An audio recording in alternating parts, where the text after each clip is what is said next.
Hey guys, tonight we tumble gently into a world of gods, goats, and groggy mornings, where even immortals struggle to get out of bed on time. You're drifting through the warm haze of Mount Olympus, clouds curling around your toes like sleepy cats, sunlight bouncing off golden temples.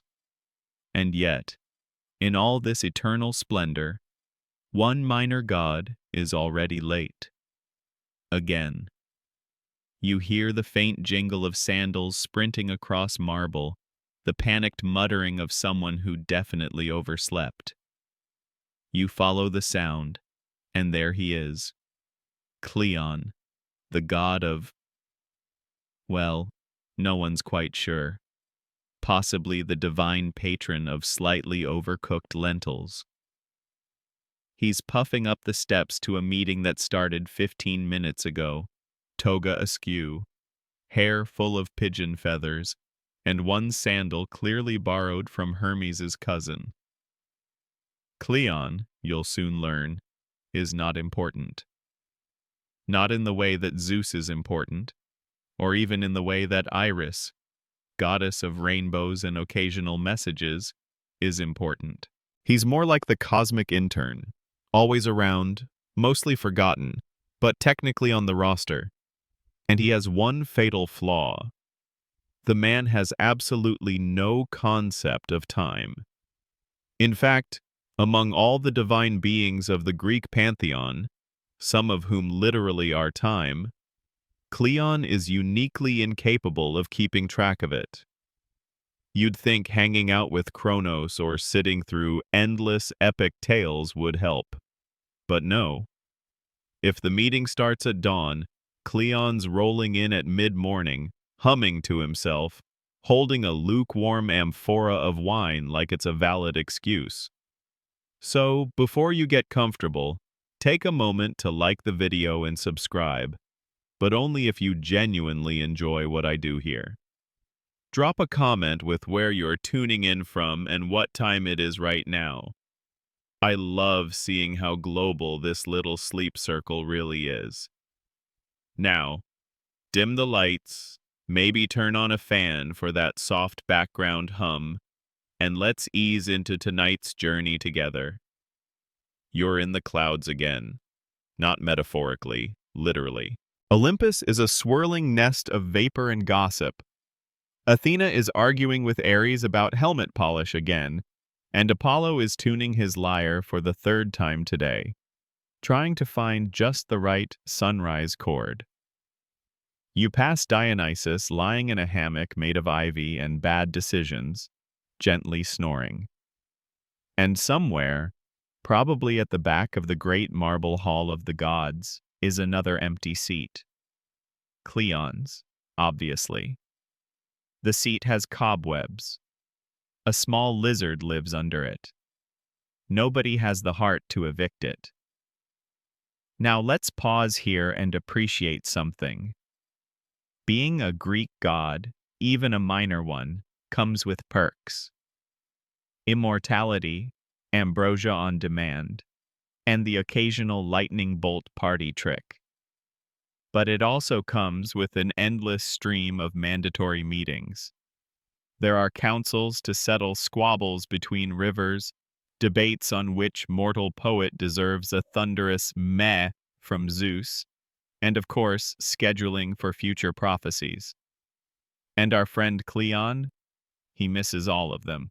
He once arrived an entire week late to a symposium about divine ethics, which is impressive when you consider that symposiums often lasted 3 days to begin with. Historians still argue whether Cleon actually had a divine function or was simply the result of some administrative error when Olympus first opened its doors. Some say he was meant to oversee forgotten corners of the pantry. Others believe he was tasked with backup inspiration, a kind of Plan B muse for mortals who didn't vibe with the official 9. Either way, he existed, and he was hopelessly, incurably late. But how, you ask, does one be late in a place where time is fluid, mythical, and frequently personified as an old man with a beard? Excellent question. Turns out, even on Olympus, meetings start at agreed-upon sun positions. When Helios's chariot touches the peak of Parnassus, for example, or exactly 3 rooster calls after twilight fades. You'd think that with a sky schedule visible to everyone and the literal presence of divine chronologists, nobody would need a watch. And yet, Cleon. He tried various tricks. He asked Hermes to whisper reminders to him mid-dream, but Hermes charged too much and always added snide remarks. He tied laurel leaves to a sundial, but forgot to put it somewhere with, sun. At one point, he tried using the dripping of sacred honey from an amphora to measure hours. It attracted ants. Zeus was not pleased. One time, Cleon blamed his lateness on a confusing mortal festival calendar, claiming he thought it was Second Poseidon Day, which doesn't exist. Another time, he insisted his concept of time had been warped by a prophetic dream involving a talking goat, a melting sundial, and the scent of rosemary. No one believed him, but honestly, it sounded plausible enough. Still, the other gods were getting tired of his excuses. So began a long, slow, grumbly momentum towards something inevitable.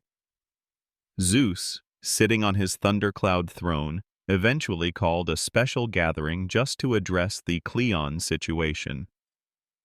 Hades attended remotely, as usual, projecting himself via spooky smoke and mild disinterest. Either he learns punctuality, Zeus growled, his beard sparking slightly, or we demote him to minor fungus maintenance. Thus begins Cleon's journey. A divine quest, if you will, not for glory, nor riches, nor love, but simply to wake up on time. And, in a twist no mortal, or God, could have predicted, that journey will eventually lead to something oddly revolutionary, the invention of the first alarm clock. Well, sort of. But we're getting ahead of ourselves. First, Cleon has to notice a rooster, and remember it exists. You wake to find yourself trailing behind Cleon, who is sulking through Olympus like a student walking to detention with a laurel wreath askew, and no idea what he's done this time. You can almost hear the ticking of his impending doom. Not that Olympus uses clocks, mind you. That would be helpful. No, the gods prefer vague measures of time like the third sigh of the wind through the olive trees, or when the amphora is half drunk and someone's crying about a constellation again. Cleon trudges through the marble colonnades, past golden fountains, his eyes half-lidded, the same way you feel when you wake up at 7 a.m. on a weekend by accident. He's muttering to himself about unfair expectations and the unreasonable nature of chronological tyranny, which is a very lofty way to say, I don't like being told when to be places. But the problem is now real. Zeus has made it clear, show up on time, or be reassigned to a damp cave somewhere on the outskirts of Crete to oversee the growth patterns of mildew. And if there's one thing Cleon fears more than punctuality, it's mold. Mold ruins sandals. So Cleon does what any procrastinating deity might do in his situation. He panics gently and decides that now is the moment to reflect on his life choices. You're with him as he climbs the winding steps to his sky apartment. He calls it a loft, but it's more of a broom closet with a harp in it. The walls are stacked with scrolls he's never read, small jars of dried herbs he can't identify, and, most notably, 0 functional timekeeping devices. He sits down cross-legged on a rug made of peacock feathers, probably borrowed, possibly stolen, and stares into the void. That is, the vaguely reflective surface of a decorative bronze shield hung slightly askew on his wall. Now here's a fun historical tidbit. Ancient Greek culture did have ways of marking time. They used sundials, clepsydras, water clocks, and even simple star charts. The Greeks divided the day into 12 daylight hours, which varied in length depending on the season. So winter hours were shorter, summer ones longer. Confusing? Absolutely. But efficient? For some, yes. For Cleon? Not a chance. He once tried using a clepsydra but forgot to refill it, and then claimed the hour had evaporated into divine mystery. He also once broke a sundial by stepping on it while chasing a bee. And yet, even as the gods are losing patience, Cleon's not entirely without hope. He's just different. The kind of person who thinks inspiration strikes best when you're half asleep and upside down. He calls it creative inversion. Most call it napping. But today, something shifts. Cleon starts sketching ideas on old papyrus scrolls. Badly. His diagrams look like a snake eating a musical note. He draws a circle, labels it sunnish, and then crosses it out because it reminds him of Apollo. He writes "wake up device" 3 times, underlines it, then falls asleep with his cheek on the ink. You dream with him now, because of course you're still beside him. This is bedtime history after all. The dream is chaotic, involving a chariot race between roosters, a sundial with a sense of humor, and a mortal girl with hair made of wind chimes. He wakes with a start, and then, like a slow dawn rising over olive groves, he remembers something. That sound, that bird, the rooster. It was during one of his half-hearted trips to the mortal realm, technically forbidden, but rules are more like strong suggestions for the minor gods. He remembers wandering through a tiny Aegean village, hung over on nectar and bored out of his mind when he heard it. The shrill, proud, utterly obnoxious crow of a rooster at dawn. And now, it clicks. That rooster crowed every morning, same time, like clockwork. Not metaphorical clockwork, literal clockwork. That bird might be the most consistent thing in the universe. You feel his pulse quicken, not fast, but enough to count as minor enthusiasm. He leaps up, scattering jars of something vaguely floral and possibly illegal, and begins mumbling to himself about feathers, airflow, vocal resonance. Which is impressive, considering he once called a gear a twirly disc. Historians still argue whether this moment was divine inspiration, an overreaction to stress, or just the side effect of expired ambrosia. Some even claim Cleon never existed at all, and that the myth is a clumsy allegory for natural cycles. But that's boring, and also wrong. Because you're here, watching Cleon stumble into one of the first intentional efforts to replicate biological timekeeping using semi-mechanical means and divine confusion. In other words, the accidental invention of the alarm clock. But first, he needs that bird. And of course, he doesn't remember where he found it. So the next logical step? Return to the mortal realm. Again, illegally. Without a map. Without a plan. Possibly without pants. You float after him as he rummages for a travel tunic and some grapes for the road. You watch as he checks himself in the shield again, practicing a mortal face. He settles on something between pleasant olive merchant and suspicious goat herder. And as he heads down the celestial staircase that leads from Olympus to the mortal lands, you catch the whisper of something stirring.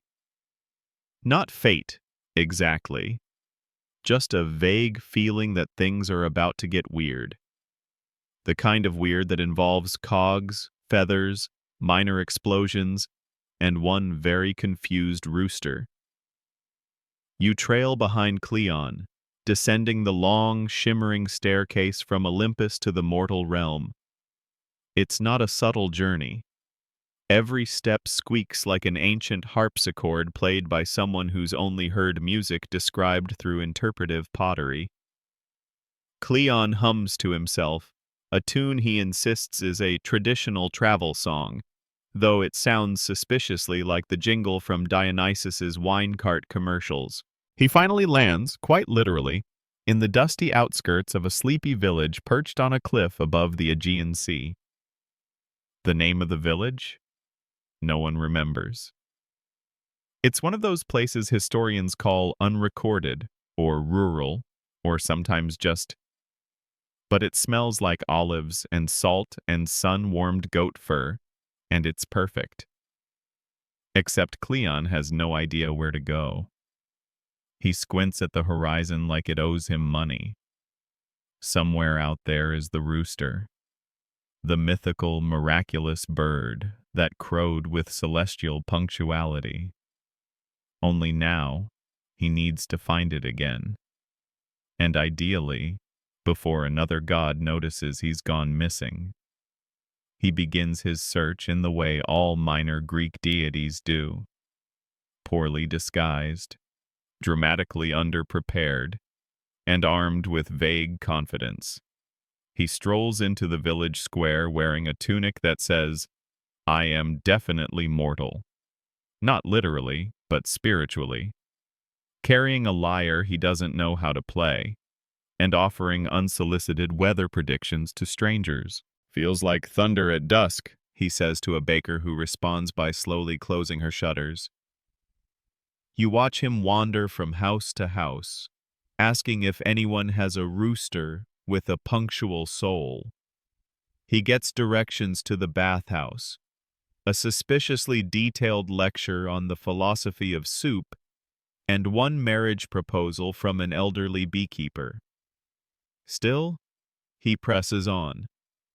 And then, he hears it. That unmistakable, proud, insistent caw. It echoes across the stones like a call to arms, or at least a call to breakfast. He sprints toward the sound, cape flapping, sandals slapping, nearly bowling over two startled children and a goat with a limp. And there it is. Perched on a crooked fence behind a sun-bleached cottage stands the rooster. Majestic, rusty red, equal parts regal and vaguely annoyed, as if it's been waking people up against its will for years and no one has ever said thank you. Cleon gasps. You can almost hear his thoughts, which go something like, "This bird is divine. This bird understands time. This bird should be mine." But of course, the bird has other ideas. As Cleon steps closer, whispering sweet nothings like, "Coo coo, noble sunrise king," the rooster promptly hops off the fence and vanishes into a nearby bush. Chase sequence. Now, most Greek myths involve heroism, betrayal, and the wrath of gods. This one involves a grown man in a borrowed tunic face-planting into a tomato patch while shouting, "Please, I'm on a divine deadline." You're not sure what's funnier, Cleon's pleas, or the rooster's calm, calculated evasion tactics. It leads him through a fig grove, under a laundry line, and into someone's pottery shed, where he knocks over 3 amphorae and a drying squid. Eventually, breathless, muddy, and slightly fragrant of oregano, Cleon collapses beside a well, and that's when a voice speaks. "Looking for the rooster?" Cleon sits up too fast, bangs his head on the well, and groans theatrically. You turn and see her. A mortal woman, hair pinned back in a bun that somehow defies gravity, eyes the color of distant thunder. She's holding a basket of lemons and a look of deep suspicion. Cleon says. Maybe. She squints. You don't smell mortal. Cleon panics slightly. That's because I bathe in lavender and self-awareness. Uh-huh, she says. God, then. He coughs. Minor god. She considers him. Of what? He shrugs. Currently. Tardiness. She raises an eyebrow. Fascinating. This is how we meet Timandra. Historians rarely mention her. She doesn't appear in surviving temple records or epic poetry, but local legend in some parts of the Cyclades insists there was once a woman who made the morning her personal masterpiece. She scheduled everything, down to when the bread rose and when the cat napped. People said you could set your shadow by her window shutters. Timandra eyes Cleon like someone sizing up a particularly confusing fruit. So, she says slowly, you want my rooster? Just to observe, Cleon says. He crows like Kronos himself. I must learn his secrets. She smiles faintly. He crows because he's hungry. Cleon pauses. Ah. Open scholarly debate. Some believe ancient Greeks truly saw roosters as sacred timekeepers. Others argue they were just noisy poultry whose habits coincided with sunrise. The truth? Probably both. Or neither. Historians still argue whether roosters were respected or just tolerated with mild disdain.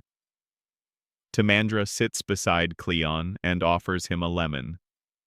He declines, having once gotten a seed stuck in his divine nasal passage. They sit in silence. Somewhere in the background, the rooster crows again. She finally says, Come back tomorrow morning. Watch him then, but only if you're on time. Cleon gulps. This is it. His test. You walk back to his temporary mortal lodging, a room above a fishmonger's shop that smells like ambition and sardines. He sets out his tunic, lines up his sandals, and tells himself, this is the beginning.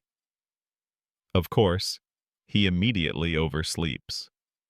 Morning comes like a gentle drumbeat in this tiny cliffside village, light spilling across tiled roofs, and the hum of daily life just beginning to stir.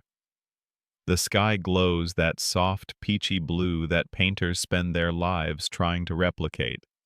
And somewhere, predictably, a rooster crows. Punctual, proud, and just slightly smug. But Cleon? He's still asleep. You watch him sprawled across his lumpy straw mattress, a half-eaten fig clinging to his chin, snoring softly into a pillow that smells like salted mackerel. Sunlight slants through the shutters, lands on his face, and he groans as if being asked to wrestle a minotaur before breakfast. He jerks upright, suddenly remembering Timandra, the rooster, the test. He leaps up, tangling in his own tunic, stubbing his toe on a decorative vase shaped like Poseidon's head, and crashes out the door in a flurry of divine panic and lint. He arrives late, of course. Timandra stands calmly in her garden, arms folded, sipping something that looks suspiciously like morning broth. The rooster is already pecking the ground nearby, having delivered his dawn performance right on cue. "You're late," she says. Cleon, gasping and disheveled, gestures vaguely at the sky. "Time is fluid," Timandra smirks. "Not in this village." She turns back to her chores, clearly unimpressed. Cleon watches the rooster, chest puffed out, tail feathers arched like a proud mustache, strutting in a circle like it owns the place. And honestly, it kind of does. Cleon sits on a stone bench and tries to recover what's left of his dignity.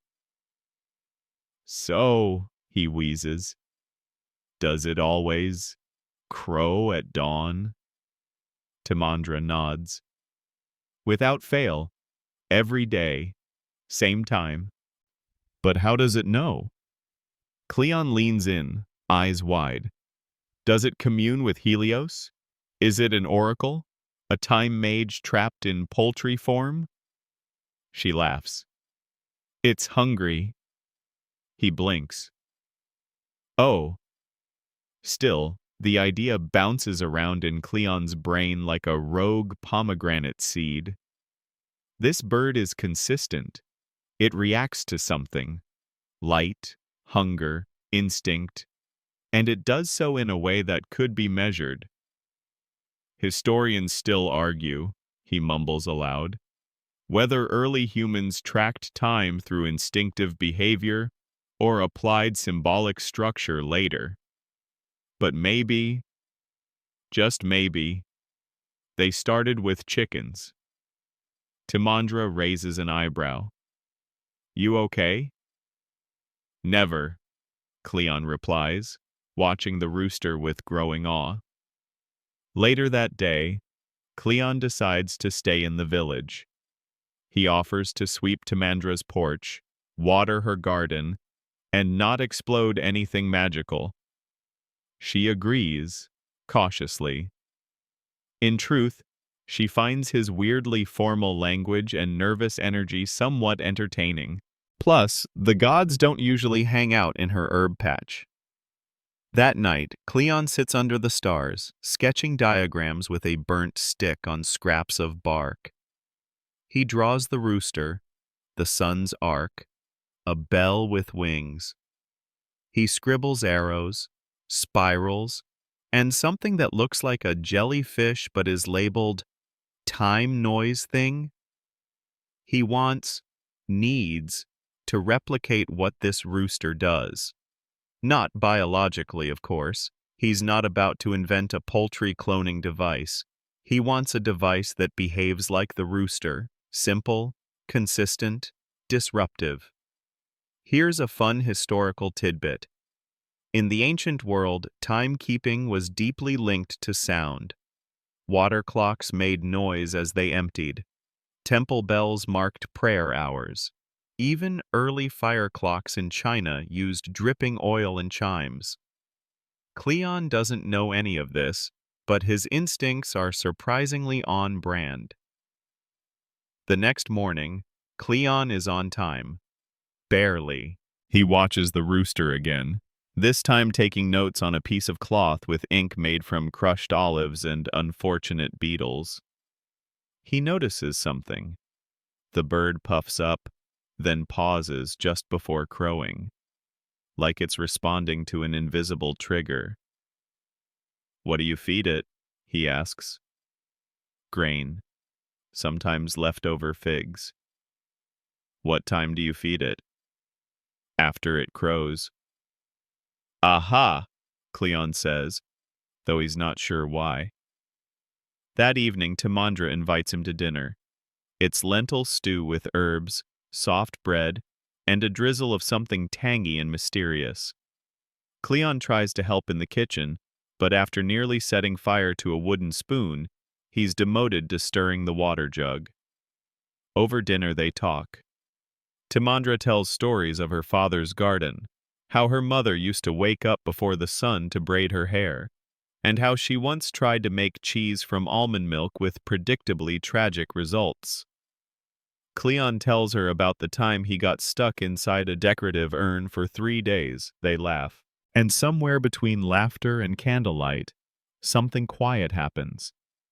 It's not romance, yet, but it's connection. Timandra sees in Cleon a kind of earnest chaos she didn't know she needed. Cleon sees in her the calm logic he's never possessed. You know, she says softly, if you're really serious about waking people up on time, you don't need to copy the rooster. He blinks. I don't? You need to understand why it works. Then, build from that. Build. The word echoes. And now Cleon has a new idea. Not just observation, not just imitation, construction. He's going to try to make something. You fall asleep that night beside a window full of stars, listening to the sound of waves below and the faint scratching of Cleon sketching by candlelight. He's smiling, muttering something about feathers, levers, and divine redemption. The rooster snores nearby. Yes, they do that. Don't question it. You wake, lightly, dreamily, to the sound of tapping. Not the rooster this time, but Cleon, who is trying to hammer a piece of driftwood with what appears to be a soup ladle. His tongue is sticking out in intense concentration, like a schoolchild drawing a horse that somehow keeps turning into a sad goat. Timandra walks past, holding a basket of rosemary, and pauses. You know, she says gently, we have actual hammers. Cleon looks up, startled. I didn't want to disturb the forge. We don't have a forge. Oh, then. Excellent. You follow Cleon through what can only be described as his design phase. It involves twine, pebbles, rooster feathers, collected ethically, he swears, bits of broken pottery, and a rusty bell that used to hang over the olive press. It also involves several very bad drawings. The first prototype? A stick tied to a string tied to a rock tied to the bell. The idea: the rooster hops on the stick tilts, the rock falls, the bell rings. It does not work. Instead, the rooster pecks at the stick once, ignores it, then poops directly onto Cleon's sandal. Timandra coughs politely into her sleeve. Elegant. Cleon nods. Version 2 will include guard feathers. Here's your mainstream historical fact. Early mechanical timekeepers in various cultures, especially in Egypt and Mesopotamia, relied heavily on predictable movement and simple cause and effect mechanisms, dripping water, rising weights, or burning incense. Cleon is unknowingly tapping into these ancient engineering principles, except he's also inserting bits of ambrosia for divine conductivity, which is not a real thing. His second prototype is more promising. He constructs a small wooden cage with a springy floor made of coiled reeds and tensioned goat sinew. Don't ask. On top, he places the rusty bell, and inside, he gently coaxes the rooster to sleep. The plan: at dawn, the rooster wakes, tries to leap out, steps on the spring floor, triggers the bell. You watch this play out. At sunrise, the rooster indeed stirs, ruffles its feathers, stands up, and promptly does nothing. It has figured out the floor is unstable and refuses to move. Instead, it stares at Cleon through the slats with what can only be described as philosophical contempt. Cleon sighs. Perhaps I have over-engineered the poultry. Historians still argue whether the Greeks ever attempted automata involving animals, or whether such devices were purely mythical. Hero of Alexandria, for example, documented primitive machines powered by air and steam. Could this myth of Cleon be an echo of that inventive spirit, clumsily preserved in rooster lore? Regardless, Cleon does not give up. Timandra, seeing the smoke of frustration beginning to curl from his ears, decides to help. You need a system, she says. Something that doesn't rely on the rooster. Cleon blinks. But the rooster is the clock. No, she says, smiling. The rooster is the alarm, the clock is you, is. This hits him like a cart of philosophical bricks. You're right, he whispers. I need to become the clock. He says it with the intensity of someone about to start a moderately successful self-help movement. Over the next few days, you watch as the workshop, formerly known as the tomato shed, fills with increasingly complex contraptions. Cleon creates a sand timer using crushed marble and a hollowed-out gourd. He builds a lever using a teetering shelf, some stones, and a surprisingly strong spring made from tensioned fig bark. And then, he does something very clever. He connects the sand timer to a balancing rod that, when empty, tips just enough to tug a string looped around a suspended bell. It's delicate, wobbly, likely to be eaten by mice. But it works. Well, it works once. The second time, a cricket crawls into the gourd and throws off the timing. Timandra watches the trials with quiet amusement and occasional notes. She's taken to calling the machine the squawk box. One night, she finds Cleon asleep at the workbench, forehead pressed into blueprints smudged with olive oil and soot. She covers him with a blanket made of old linen and quietly moves a burning taper away from a pile of extremely flammable feathers. The next morning, something miraculous happens. Cleon wakes up before the rooster crows. He stumbles out into the courtyard, blinking at the early light. The rooster gives him a slow, confused look. Timandra joins him, stretching. Did it work? He nods, dazed. I heard the bell. It was soft, but insistent. Like a mother owl with a schedule, she says. They stand in silence, listening to the world waking up. The rustle of trees, the gentle clatter of clay pots, and somewhere a baby crying for breakfast. The village is alive, timed not by the movement of stars or sun gods, but by the tick of a gourd full of sand. Cleon turns to her. I think I've done it, he whispers. Timandra nods. You've made something.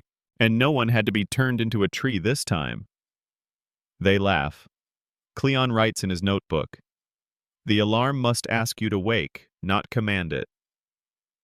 A deep philosophical insight, or possibly just something that sounds profound because he's still half asleep. Still, you can feel the momentum building. He's gone from confused, sleep-addled godling to proto-engineer. And somewhere, up on Olympus, the other gods have begun to notice a peculiar absence of Cleon. They're worried, which means trouble is coming, but not yet. For now, the sun rises clean and clear, and the first Greek alarm clock ticks softly in the shed behind a chicken coop. You wake to the sound of something beautiful. Nothing. No crashes, no startled yells, No poorly timed rooster recitals, just the gentle rustle of fig leaves and the rhythmic slosh of the sea against the cliffside.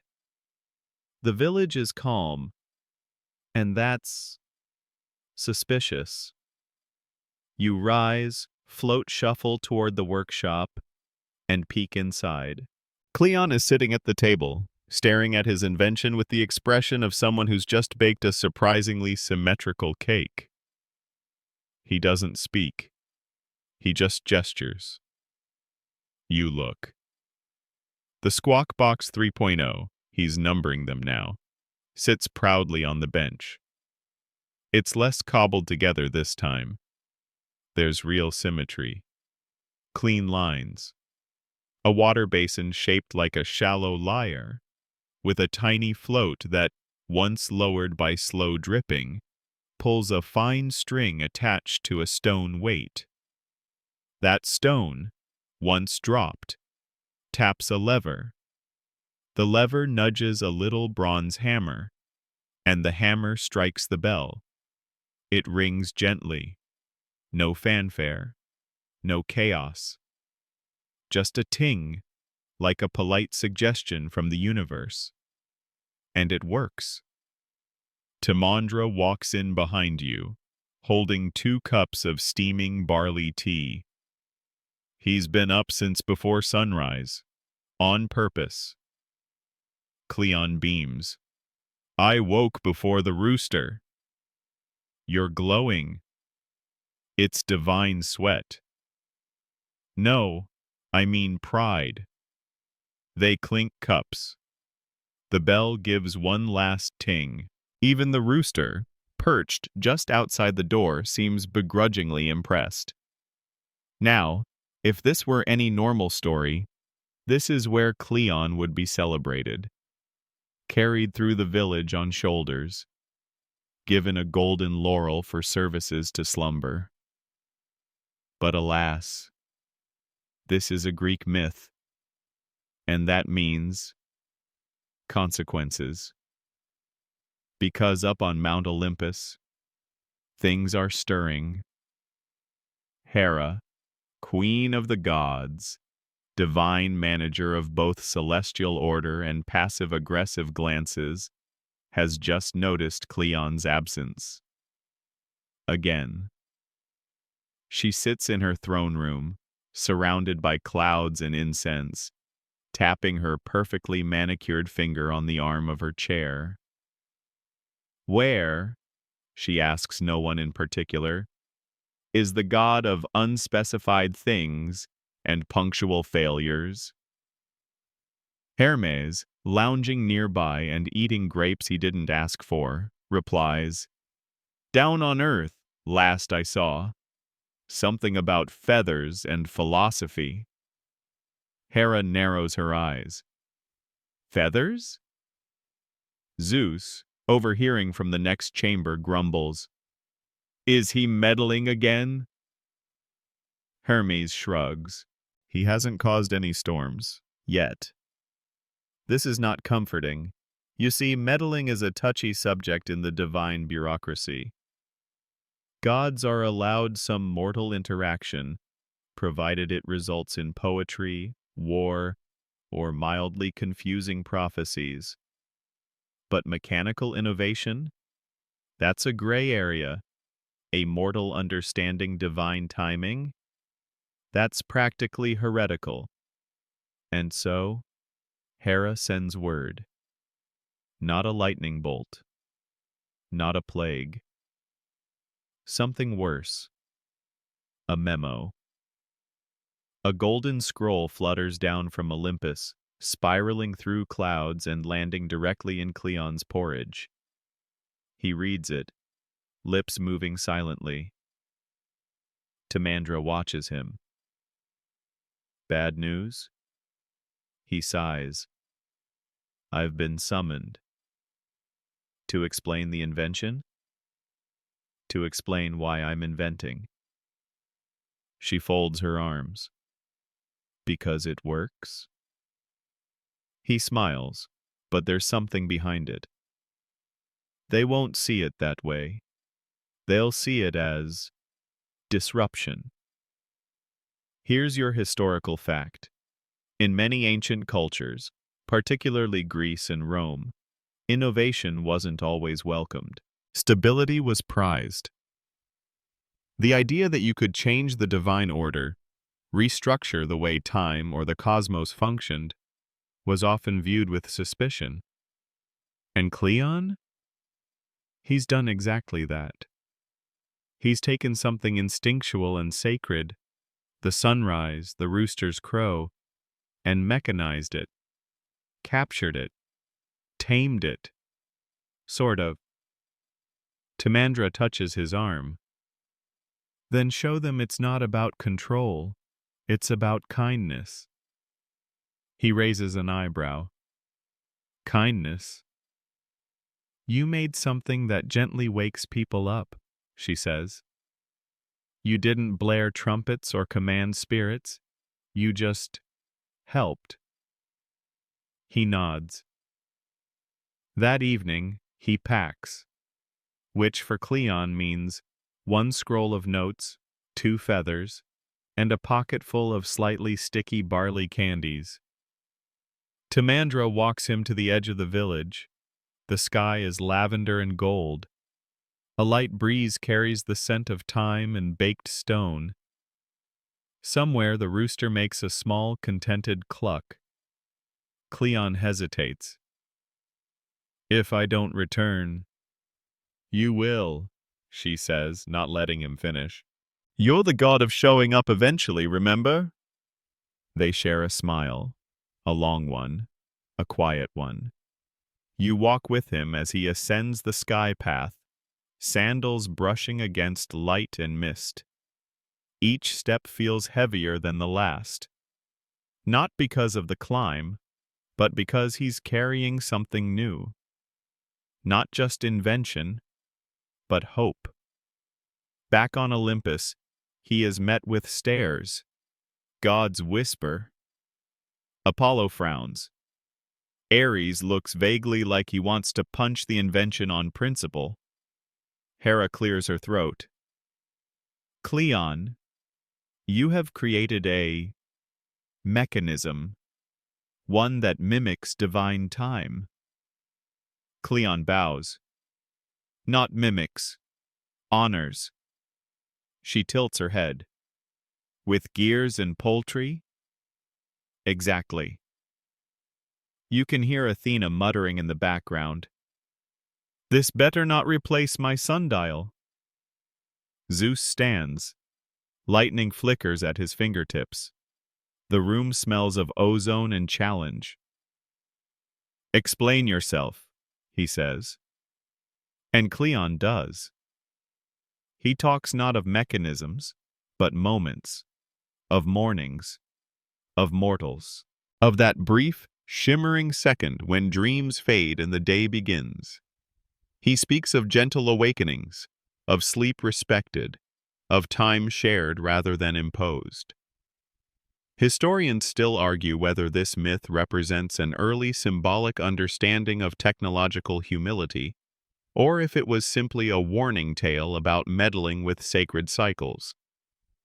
Some say Cleon never existed. Others say he lives in every snooze button. But at that moment, standing in a hall of skeptical immortals, he simply says, I was always late. I made something so others wouldn't have to be. The gods fall silent. Even the clouds pause. Then, a single ding.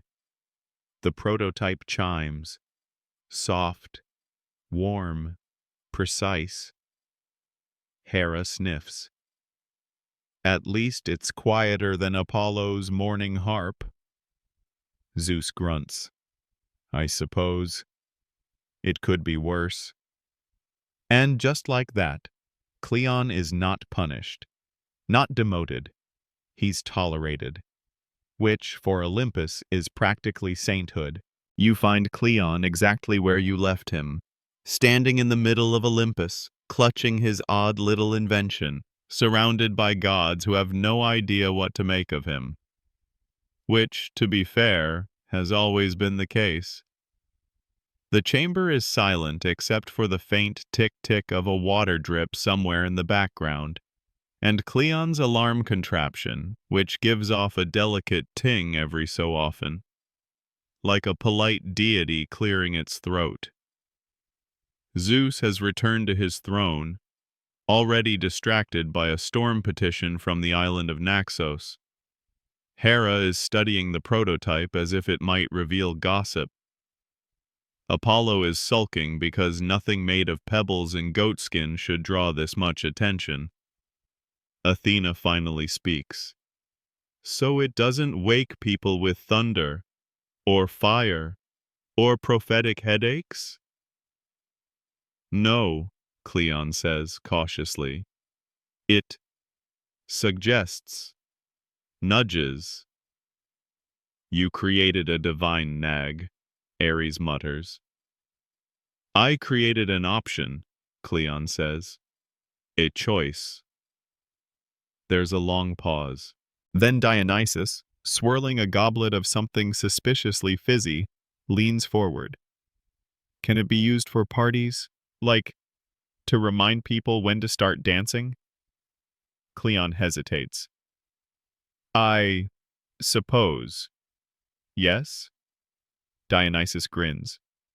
I'll take 3. And just like that, Cleon becomes a minor hit. Not a star, not celebrated in song, but acknowledged. In divine circles, that's enough to keep your job. He's permitted to return to the mortal world with temporary educational status, which is basically God bureaucracy for, don't make us look bad, but fine, go. There are conditions. No weaponizing the device, no using it to end mortal naps prematurely, and absolutely no replacing temple bells. You travel back with him, descending the celestial stairway again, this time slower, calmer, more certain. The sky is bruised with twilight. The air smells of memory. He arrives at Timandra's doorstep like a returning soldier who only fought his own habits. She doesn't rush to greet him. She just opens the door, steps aside, and hands him a cup of tea. You're early, she says. I was aiming for punctual. She smirks. Overachiever. They sit on the stoop in the fading light, and he tells her everything. About Hera's eyebrow raise, about Dionysus's dance reminder request, about Athena, who took notes but said nothing, about the prototype's quiet success. I'm not sure they get it, he admits, but they didn't destroy it. She raises her cup. To divine tolerance. He clinks his cup to hers. To sleepy mortals. Over the next few days, word spreads. Slowly. Because this is a sleepy village, and no one hurries unless a goat is on fire. People start stopping by the workshop. Curious shepherds. Practical bakers. One philosophically inclined cheese merchant who wants to be woken precisely at the hour of ideal feta texture. Cleon begins making variations. One with chimes instead of bells. One with a tiny gong that sounds like a friendly yawn. Timandra makes little covers for them. Soft cloths embroidered with olive branches and clouds. They call them sleep shrouds. Some villagers are skeptical. Why would I need a machine to tell me when to wake? Asks an old woman who has risen at dawn since the Bronze Age. Because sometimes, Cleon says gently, we forget to listen for the rooster. She nods, takes one, names it Pythagoras. Now here's a quirky historical tidbit. While there's no solid record of alarm clocks in ancient Greece, The earliest documented alarm device was credited to the philosopher Plato, who, legend claims, used a water clock that whistled like a kettle when it reached a certain level. Whether Cleon's story fed that myth or grew from it, scholars still debate. What's certain? Cleon's invention begins to spread, not through temples, not through declarations, but through naps, through late lunches that were saved, through meetings no longer missed, through morning bread pulled from ovens at the perfect moment. Soon, other villages start sending requests. Can we get one that rings at moonrise? What about something for evening prayers? Mine needs to be goat-proof. Cleon and Timandra expand the workshop. Add a second table, a roof that doesn't leak, a curious cat that may or may not be immortal, depending on who you ask. And here's something you didn't expect. Cleon gets better at time. Not just tracking it, being in it. He shows up. He remembers. He listens. He's not perfect. He still naps in odd places, and once tried to attend 2 different seasonal festivals on the same day. But he's present now. People begin calling him Cleon the Clockmaker, or sometimes the Feather Tinkerer. His full divine title, still undecided, he seems fine with that. One evening he builds a new version, smaller, sleeker, with a series of tiny bells that ring in waves. He sets it beside Timandra's pillow. She opens one eye. "What's that one do?" "It doesn't wake you," he says. "It just lets you know it's almost time." "Time for what?" He smiles. "Whatever comes next." They fall asleep to the faint rhythm of time, gently suggested, not demanded. And you? You drift beside them, nestled in the quiet certainty that sometimes the most divine inventions aren't thunder or war or prophecy, but a soft reminder to rise, to begin, to try again, on time. The sun rises quietly over the village, casting a golden sheen across terracotta rooftops and the pale silver of olive leaves.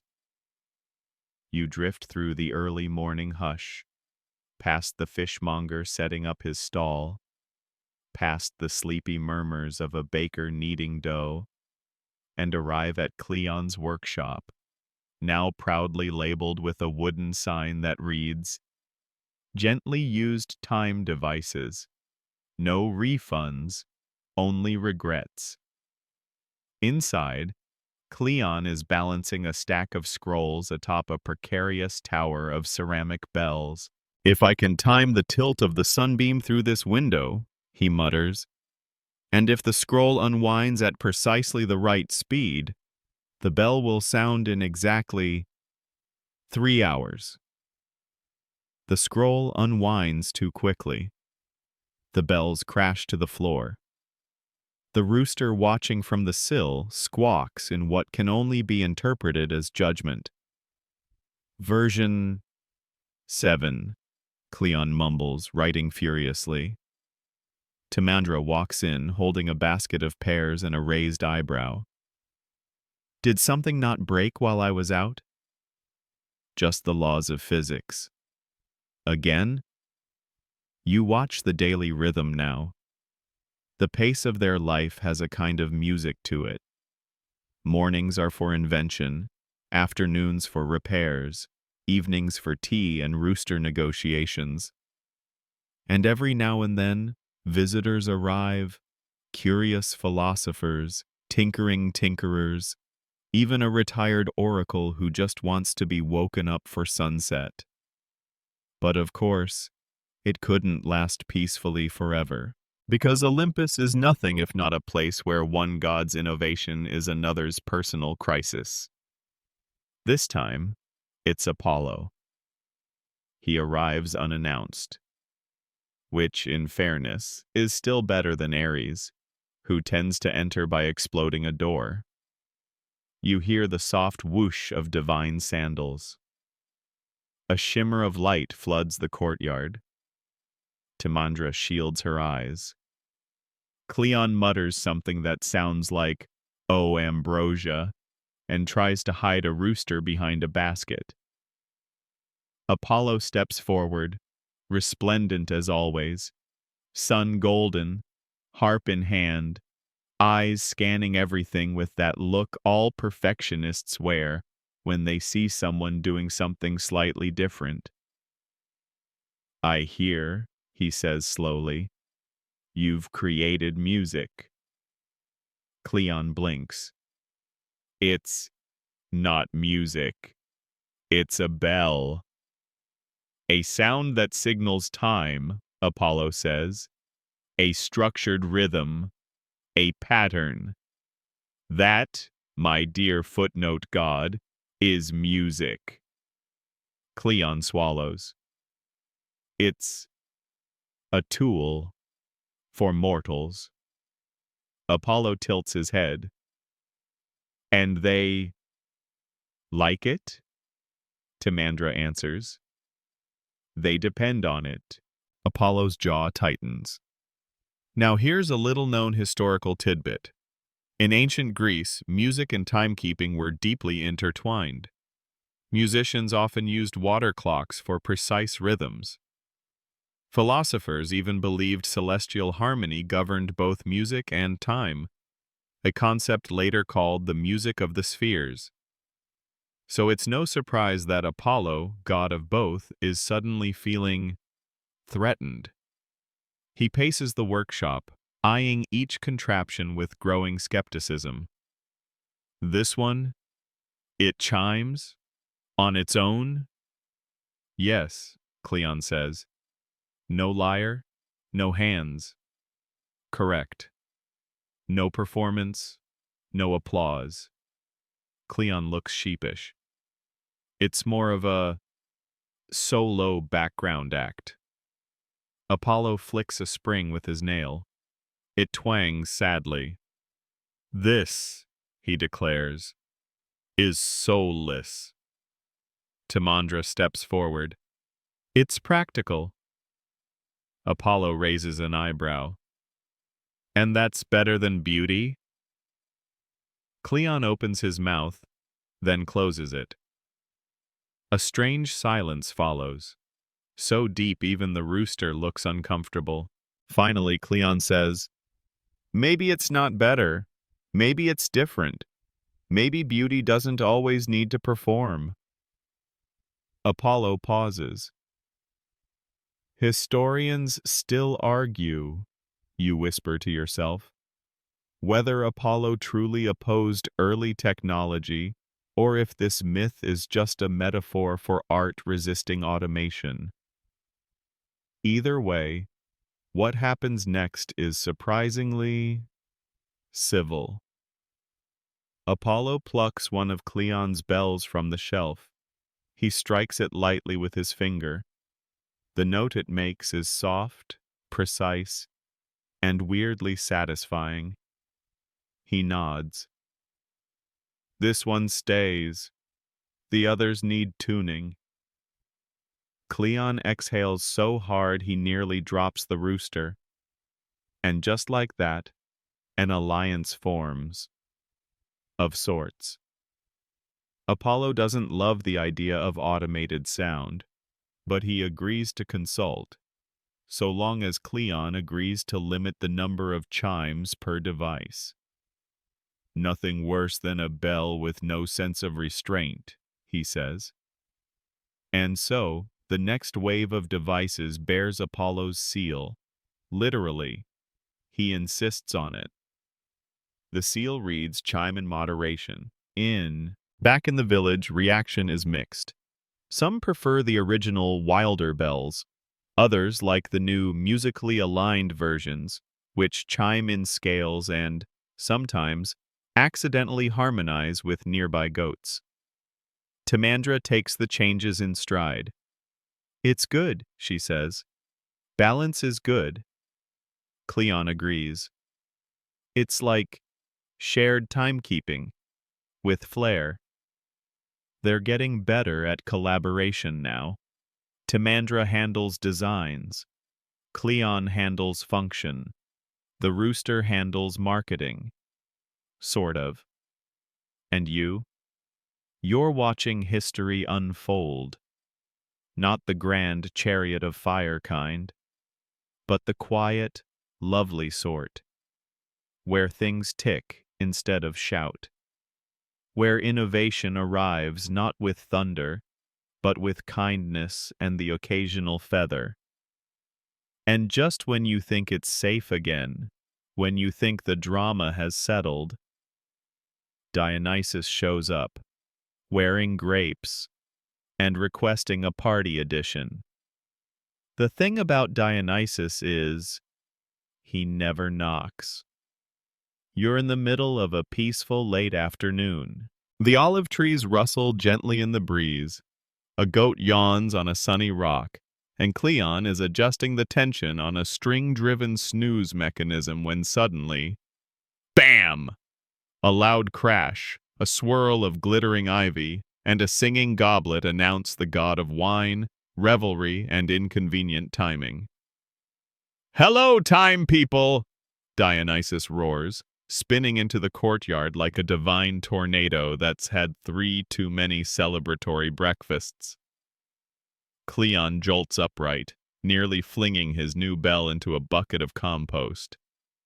Timandra sets down her teacup and sighs. He's early.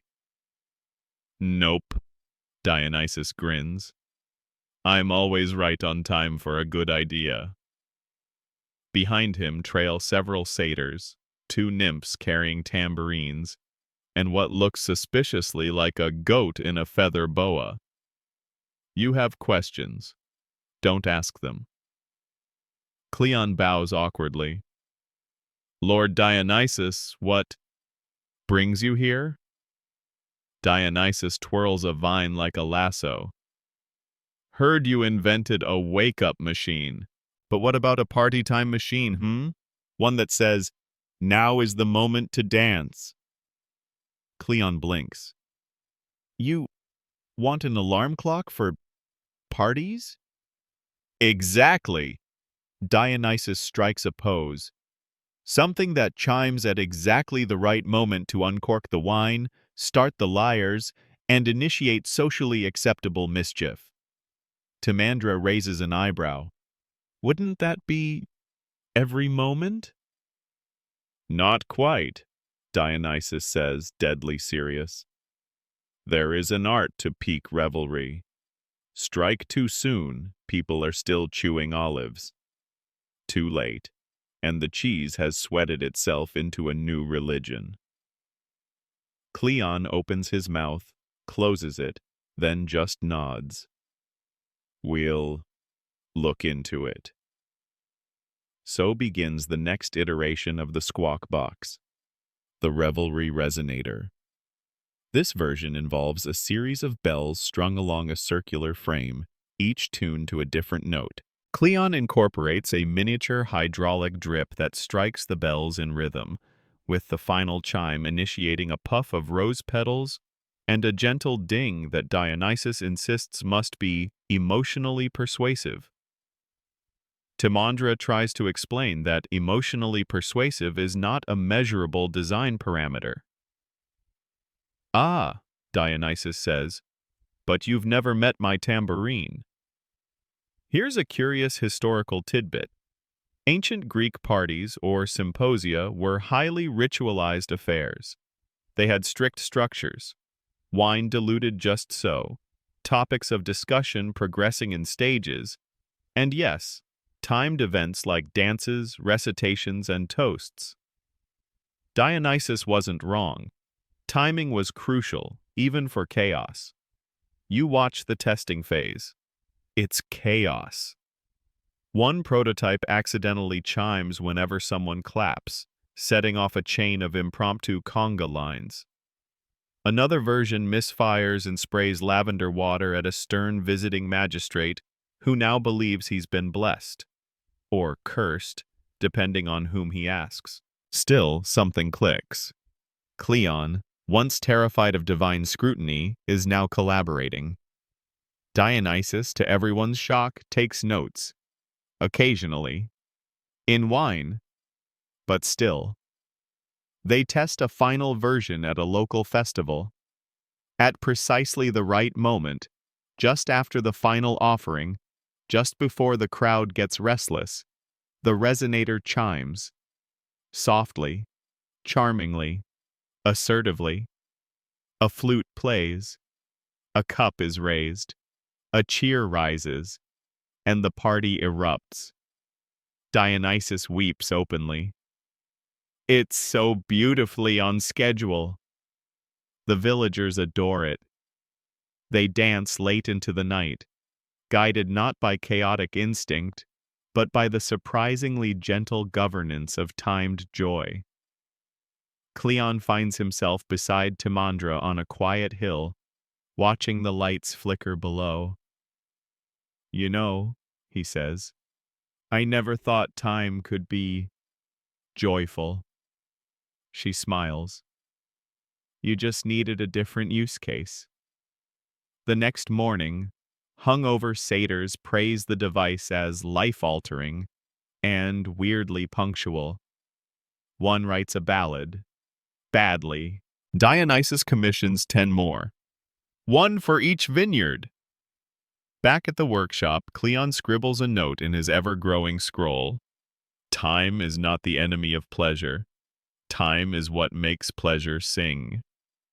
Timandra reads over his shoulder. Poetic. I've been hanging out with gods of music and drama.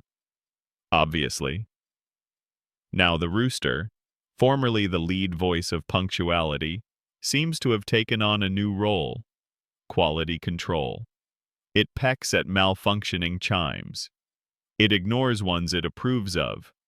It naps near the most finely tuned devices.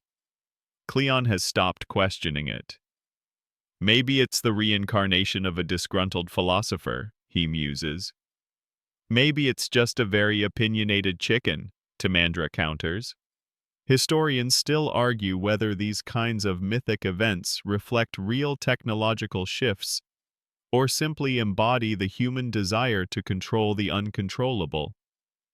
But in this moment, watching mortals time their joy and gods nod in approval, it's clear. Something real has changed. Cleon, once chronically late, socially irrelevant, and mildly feather-covered, is now a minor celebrity. Not just for waking people up, but for reminding them when to celebrate. And that matters too. The invention no longer lives in one box. It has variations, styles, editions. Some wake, some nudge, some sparkle, some sing. But all of them, quietly, kindly, keep time. And for the first time ever, so does Cleon. A rooster crows. It's a lazy one today, a half-hearted ah-gack that trails off into something resembling a yawn. You open your eyes to find the village cloaked in that perfect early morning glow, where even the bees aren't quite sure if it's time to bother yet. In the workshop, Cleon is pacing. Too much chime, he mutters. Not enough suggestion. I need a whisper bell. Timandra, lounging nearby with a bundle of mint and sleep in her eyes, says, You said that yesterday, and the day before. I'm close.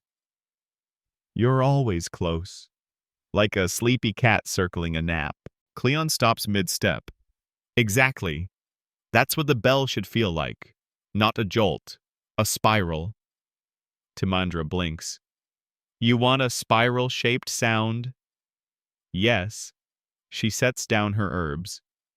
Define that. He opens his mouth, gestures vaguely in the air, then closes his mouth. They stare at each other. Version 9, she says. Version 9, he agrees. Today's project? A chime that doesn't just wake people up, but eases them out of sleep like a friend lifting the edge of your blanket and whispering, "Whenever you're ready." The challenge? Humans aren't exactly wired to ease. Waking up in ancient times was often abrupt. Sunlight, noise, the sound of goats breaking things. Greek homes didn't have blackout curtains or soothing rain apps.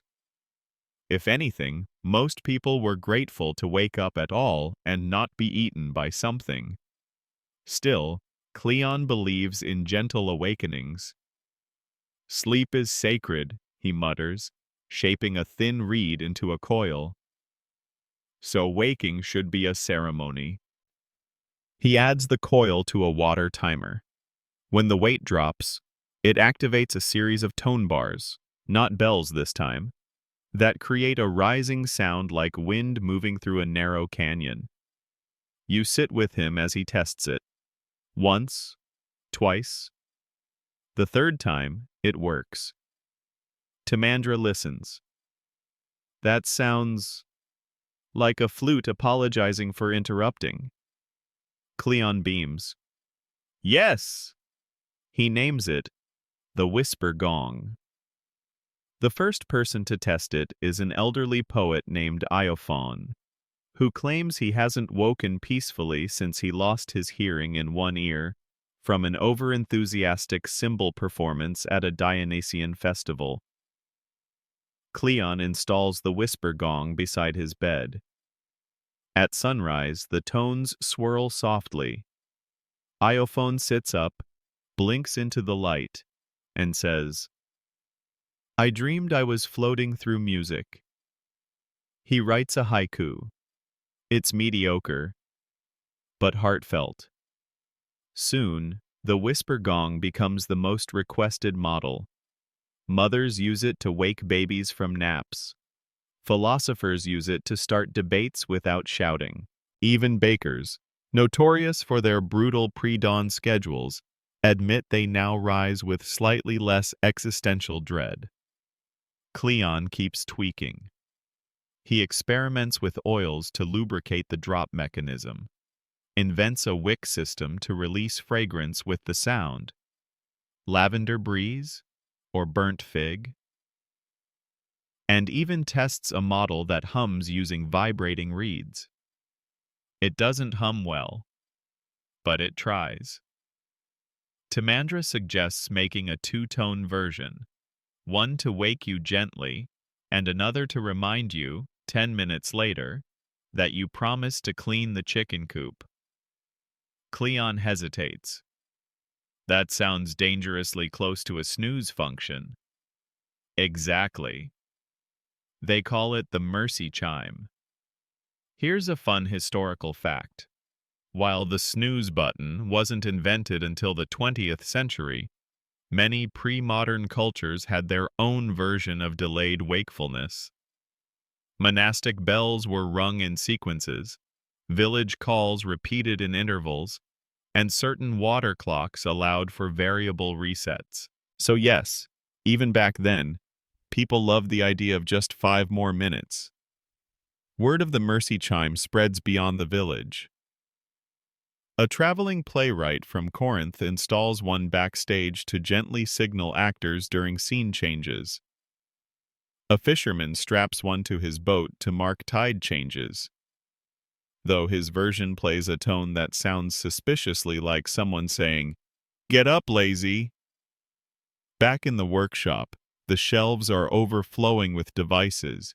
Each is labeled with a tag. Gentle riser, moderate volume, bird-friendly. Evening whisperer, for naps that went on too long. Timandra model, elegant, silent, judgmental chime. Timandra claims she never agreed to that name. "I was going to call it the disappointment bell," she mutters. They laugh. And as the inventions evolve, so does Cleon. He's no longer frantically chasing time. He's shaping it, not to dominate or discipline, but to dance with it. He even starts keeping a little schedule. Not strict, just a list of intentions. Rise with purpose. Stir 3 thoughts before speaking. Listen for the sound of tea. Let the rooster win sometimes. He writes them in ink made from pomegranate rind and hangs the list beside his bed. The rooster continues to serve as informal quality assurance. It now refuses to crow until after the mercy chime rings. Either it's become sentient, or it's just extremely petty. Historians still argue whether such devices ever existed, or if they're symbolic of a greater philosophical shift, from fearing time to befriending it. But whether real or allegorical, the story of Cleon and his gentle clocks endures. You sit with him now, just before sunset.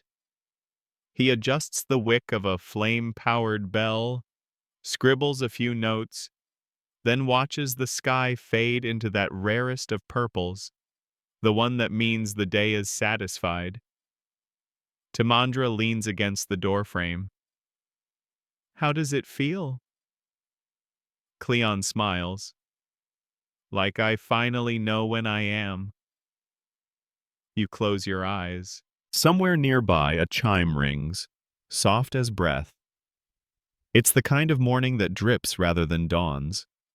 Mist lingers between the rooftops like forgotten dreams, and the village seems to murmur instead of speak. You drift through the hazy quiet and find Cleon crouched beside a small wooden box, his face scrunched in concentration. He's holding what appears to be an egg, a wooden one, carved, smooth, hollowed, and slightly singed. Timandra leans nearby, sipping tea and watching the unfolding scene with a look that says, I love you, but if you explode something before breakfast again, we're having words.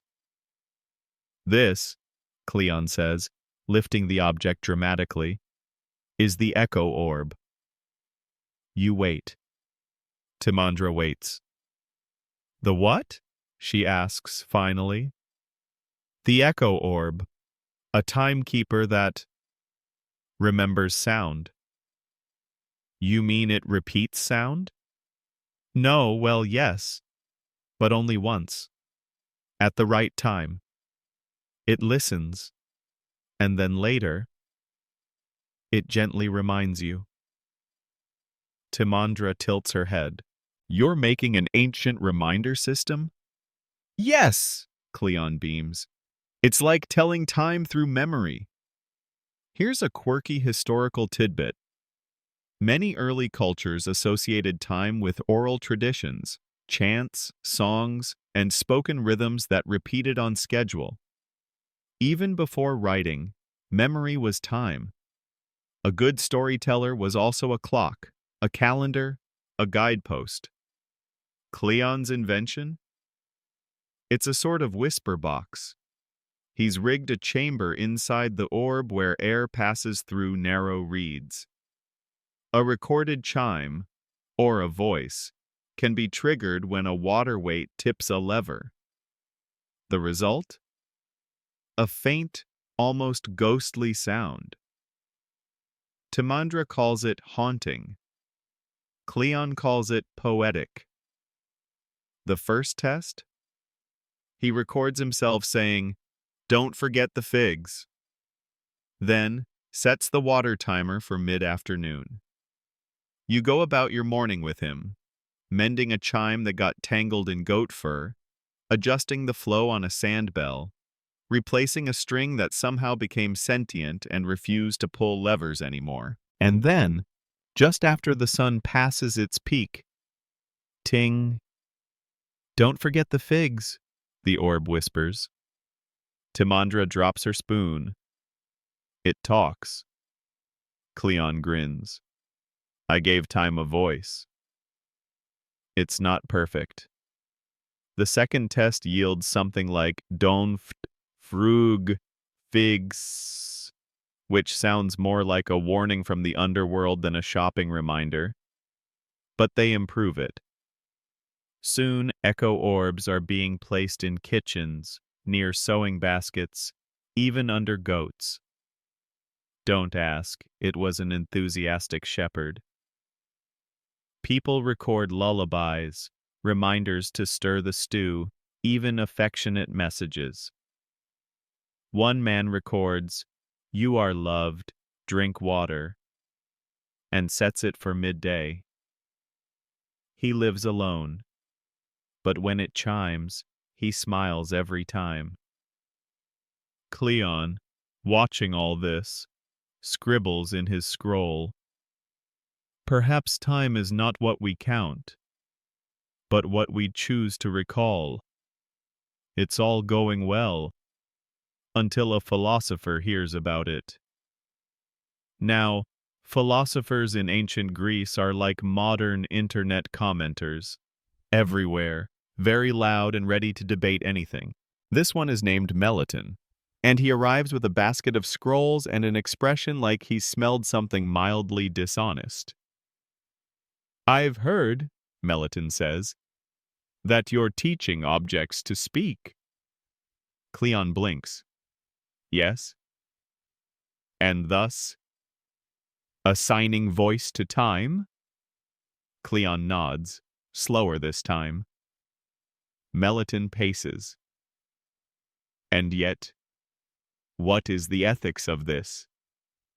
If time has a voice, does it have intention? And if it has intention, does it have judgment?" Timandra mutters, "I'll get the strong tea." The debate goes on for hours. Is time neutral or demanding? Is a reminder a suggestion or a form of control? Are you still free if your rooster whispers laundry at you before you've even had bread? Historians still argue, you whisper to yourself, whether this myth reflected early anxieties about automation and memory loss, or whether Melaton just had an issue with punctual poultry. Either way, the echo orb sparks a village-wide discussion. Some love it, some worry it'll replace thought. One man refuses to use it, claiming the orb shamed him into being productive. The orb only said, "Water the beans." Still, the demand grows. Echo orbs start getting named. Figgy, Sir Remindalot, Miss Echolet. Timandra installs one near her herbs that chimes, "Breathe first, then decide." It's not just a reminder, it's a ritual. And Cleon? He's beginning to feel it. Not pressure, but responsibility.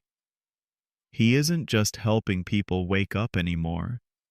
He's shaping how they live inside time. And he's realizing that time, when treated gently, becomes something else entirely. Not an enemy, not a taskmaster, but a companion. One that whispers, sometimes faintly, but always kindly. Remember this. You hear the bell before you see her. A clear, crisp ting-ting, followed by the soft rustle of silk. Hera has arrived. She does not shimmer like Apollo. She doesn't burst like Dionysus. Hera arrives, as if she has always been here, and is merely acknowledging your presence now. The courtyard quiets. Timandra instinctively smooths her tunic. Cleon nearly drops the echo orb he was polishing. The rooster, perhaps wisely, hides under a bench. "Lady Hera," Cleon says, bowing so low his knees crack. "What an unexpected honor." "Unexpected?"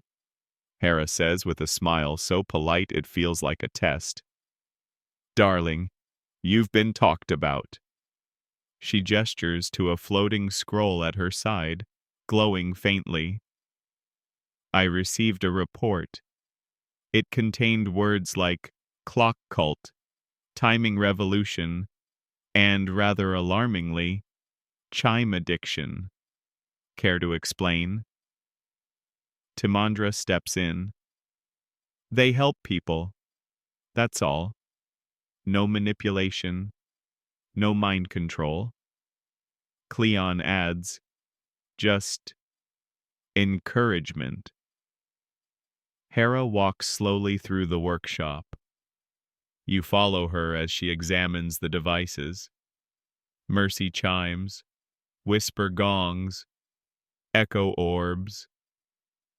She lifts one feathered bell. It tinkles softly. She says nothing, but her eyebrows briefly rise. That's either good or very, very not. Here's your mainstream historical moment. In ancient myth, Hera is the protector of tradition, marriage, cycles of order.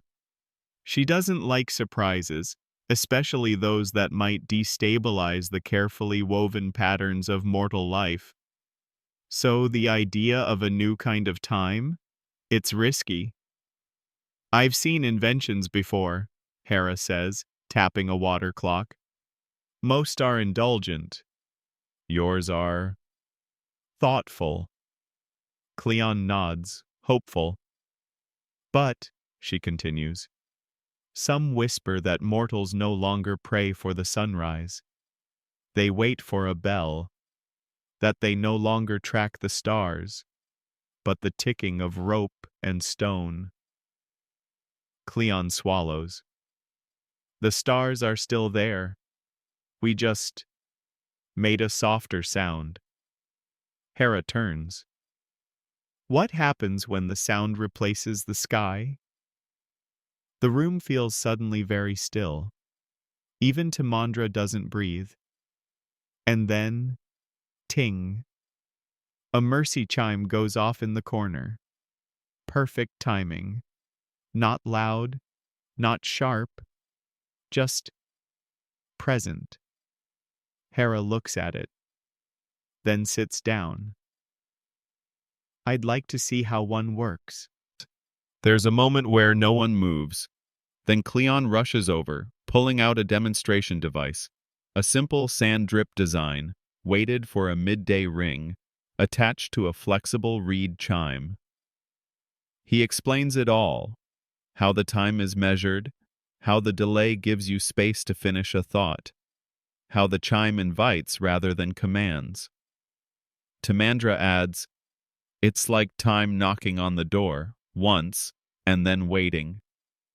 Hera watches the sand fall. Then the chime rings. One soft tone, perfectly pitched. She closes her eyes. She says after a moment. It does not feel intrusive. Thank you.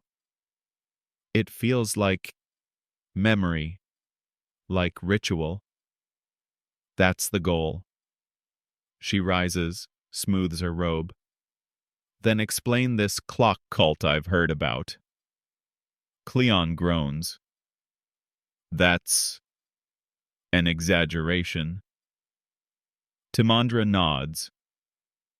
Mostly. It started in a nearby village, Cleon explains. A small group of people took to the devices too enthusiastically. They set chimes for everything. Waking, walking, chewing, even sighing. They wore synchronized belts of tiny bells and called themselves the Order of the Rhythm. Why? Hera asks. They liked structure, Cleon says gently. Too much, maybe. They worshipped the bells, Timandra adds, not the meaning of them. Did you stop them? Cleon nods. I explained the point wasn't obedience. It was kindness, choice. And to everyone's surprise, Hera laughs. A short, sharp thing, not unkind, just amused. Well, she says, we've had worse cults.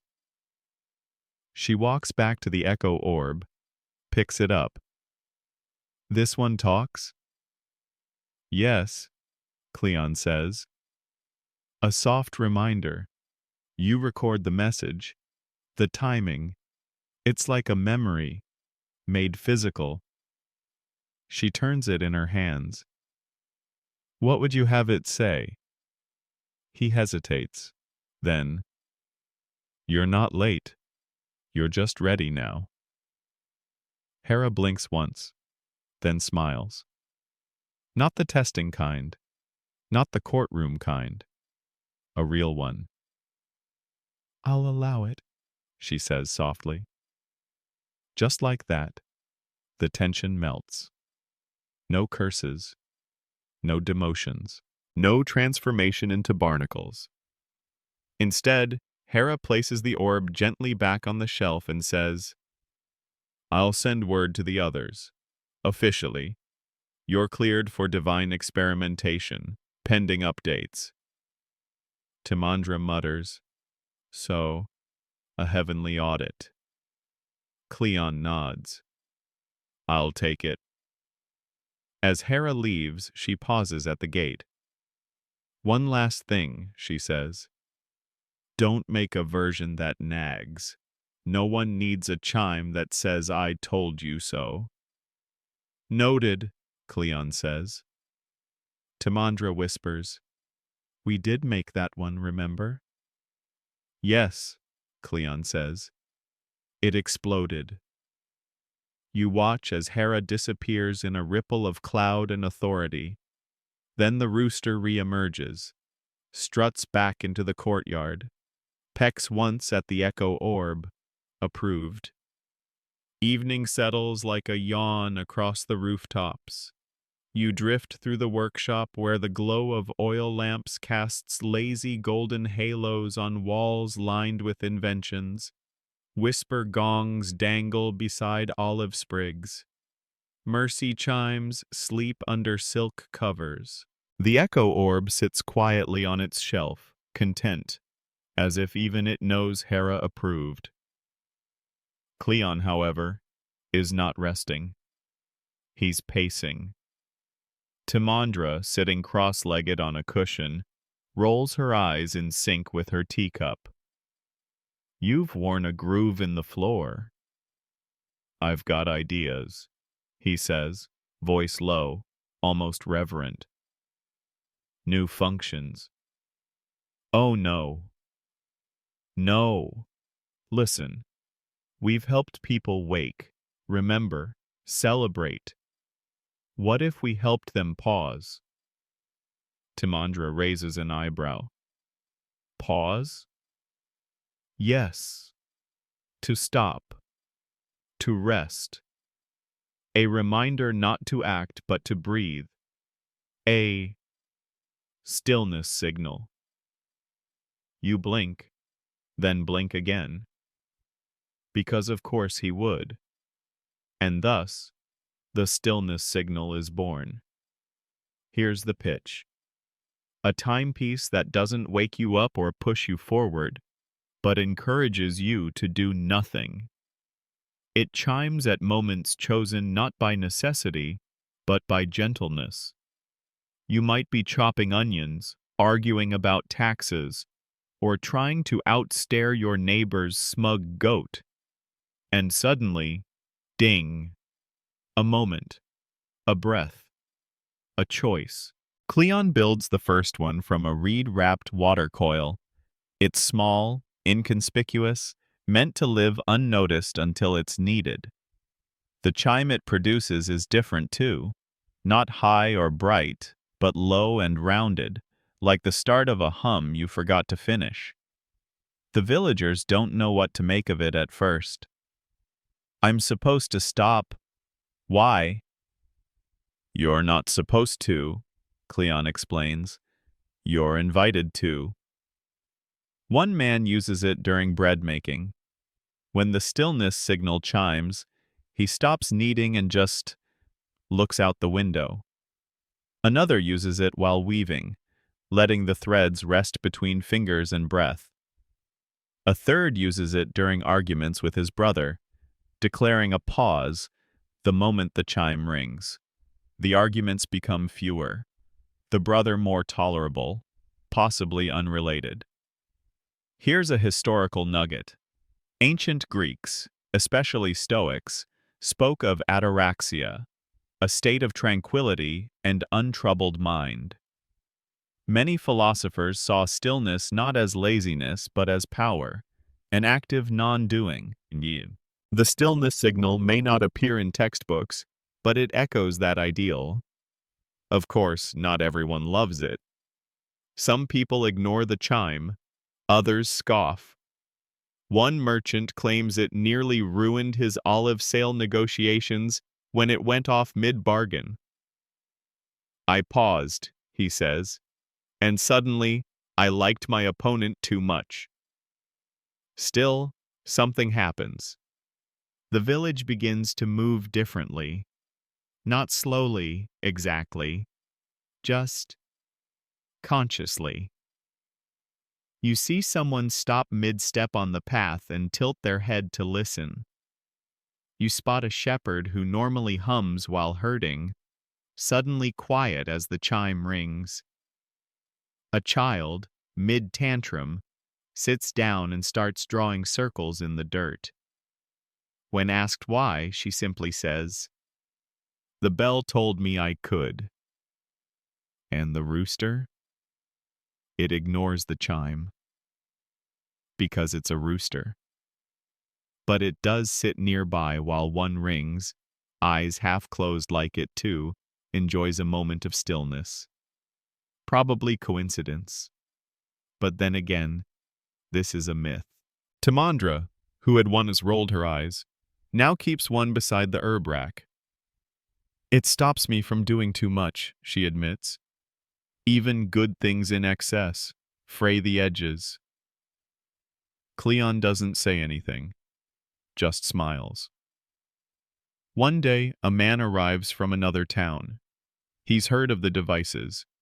He wears traveling clothes, dust on his boots, and a forehead creased with years of important thinking. He calls himself a chronicler, someone who collects stories, histories, myths. He walks through the workshop slowly, nodding at each invention, touches nothing, says little. Then, finally, he turns to Cleon. "These are not clocks," he says. Cleon blinks. "No, they're agreements." Agreements? Between time and kindness. Cleon writes that down immediately. Timandra paints it later on a piece of driftwood and hangs it on the door. Between time and kindness, it becomes their motto. Their quiet, not quite slogan. They never advertise, never shout, never even try to explain what they do. They simply build, listen, and offer. Time, once Cleon's enemy, is now his collaborator. A rhythm he walks with. And you? You walk with him too, through these calm, sleepy days, where time doesn't chase, it invites, where it doesn't shout, it asks. And in the warm hush of a day just before dusk, you hear the stillness signal chime. You stop. You breathe. You're exactly where you're meant to be. You glide through the village now almost on instinct, carried by the rhythm of quiet chimes and half-heard voices. Something's shifted. You feel it in the slower footsteps, in the gentle nods exchanged across the square, in the way people now greet each other not with hurried hellos but with, "Did your chime ring yet today?" It's not a question of productivity anymore. It's ritual, shared time. Cleon, who once couldn't arrive on time to save his sandals, now moves with the grace of someone synced not to schedules, but to seasons. Today, he's working on something new. This one, he says, rolling out a piece of parchment smudged with ink and honey, isn't for waking up or reminders or stillness. Timandra squints at the sketch. It's a sundial? Not quite. It's got shadows and lines. Yes, but it's not measuring the sun, Cleon explains. It's watching it. Timandra blinks. You made a sun appreciator? Yes! Thus begins the Sunwatch dial. The idea is simple. Well, Cleon's version of simple. It's a device that doesn't tell you the time. It tells you the light, how strong it is, how warm. When it reaches its gentlest angle, it has no numbers, just symbols, a rising wave, an open hand, a feather, a cup. It's for knowing, he says, not when to do something, but when to feel something. Timandra raises a skeptical brow. Like, when to write poetry? Exactly. She looks at the design again. Does it work? No idea. They build it anyway. A flat disc of polished olive wood, a central pin of bronze, and a ring of carved notches where the shadow lands depending on the sun's mood. Yes, mood. That's the term Cleon uses. The shadow has opinions. The Sunwatch dial becomes a quiet hit. Artists sit beside it. Gardeners consult it before planting. One old man uses it to decide whether to nap indoors or outside. The feather symbol means yes, he explains, absolutely sure of himself. Of course, scholars begin to object. They visit from Athens, from Delphi, from Samos. They arrive with scrolls, diagrams, and expressions that suggest their favorite scroll just got wet. This isn't science, one sniffs. It doesn't measure anything, says another. Cleon listens patiently, then says, it doesn't have to measure.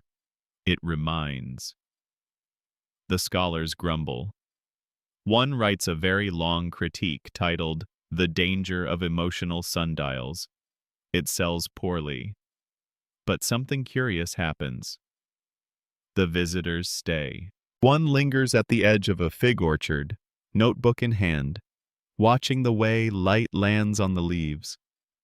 Another starts sketching the Sunwatch dial between lectures.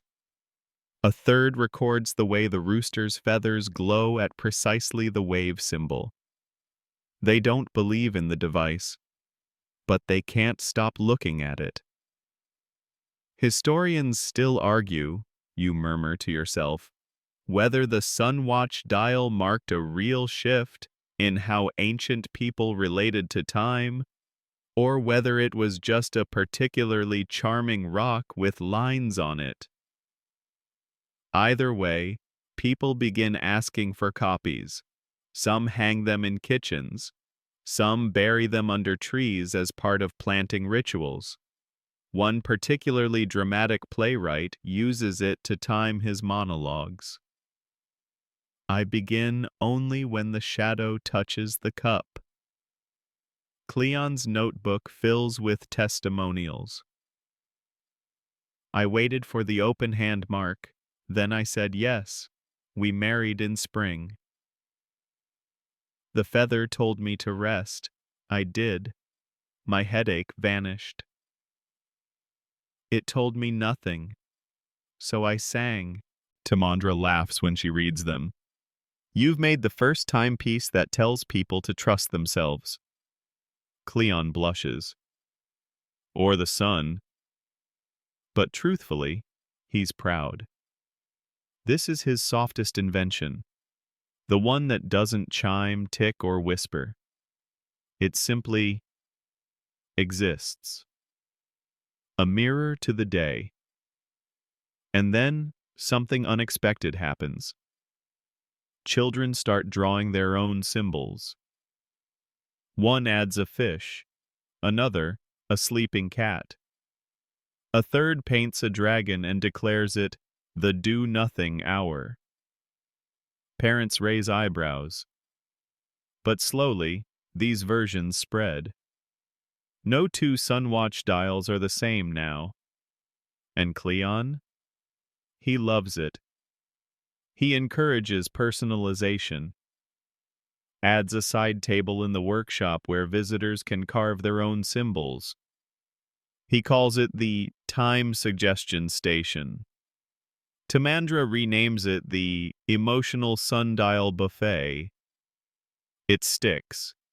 The rooster, of course, sits beside it, judges everything. Pecks at the fish symbol most often. No one knows why. And you?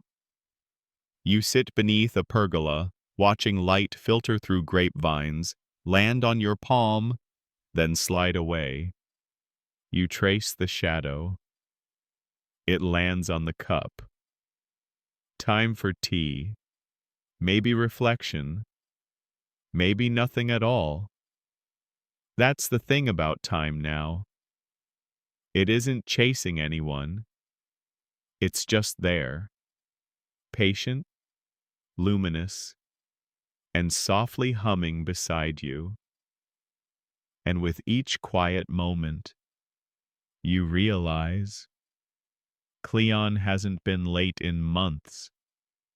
You find Cleon lying flat on his back in the garden, arms folded behind his head, staring up at the drifting clouds like they've promised him answers if he's patient enough.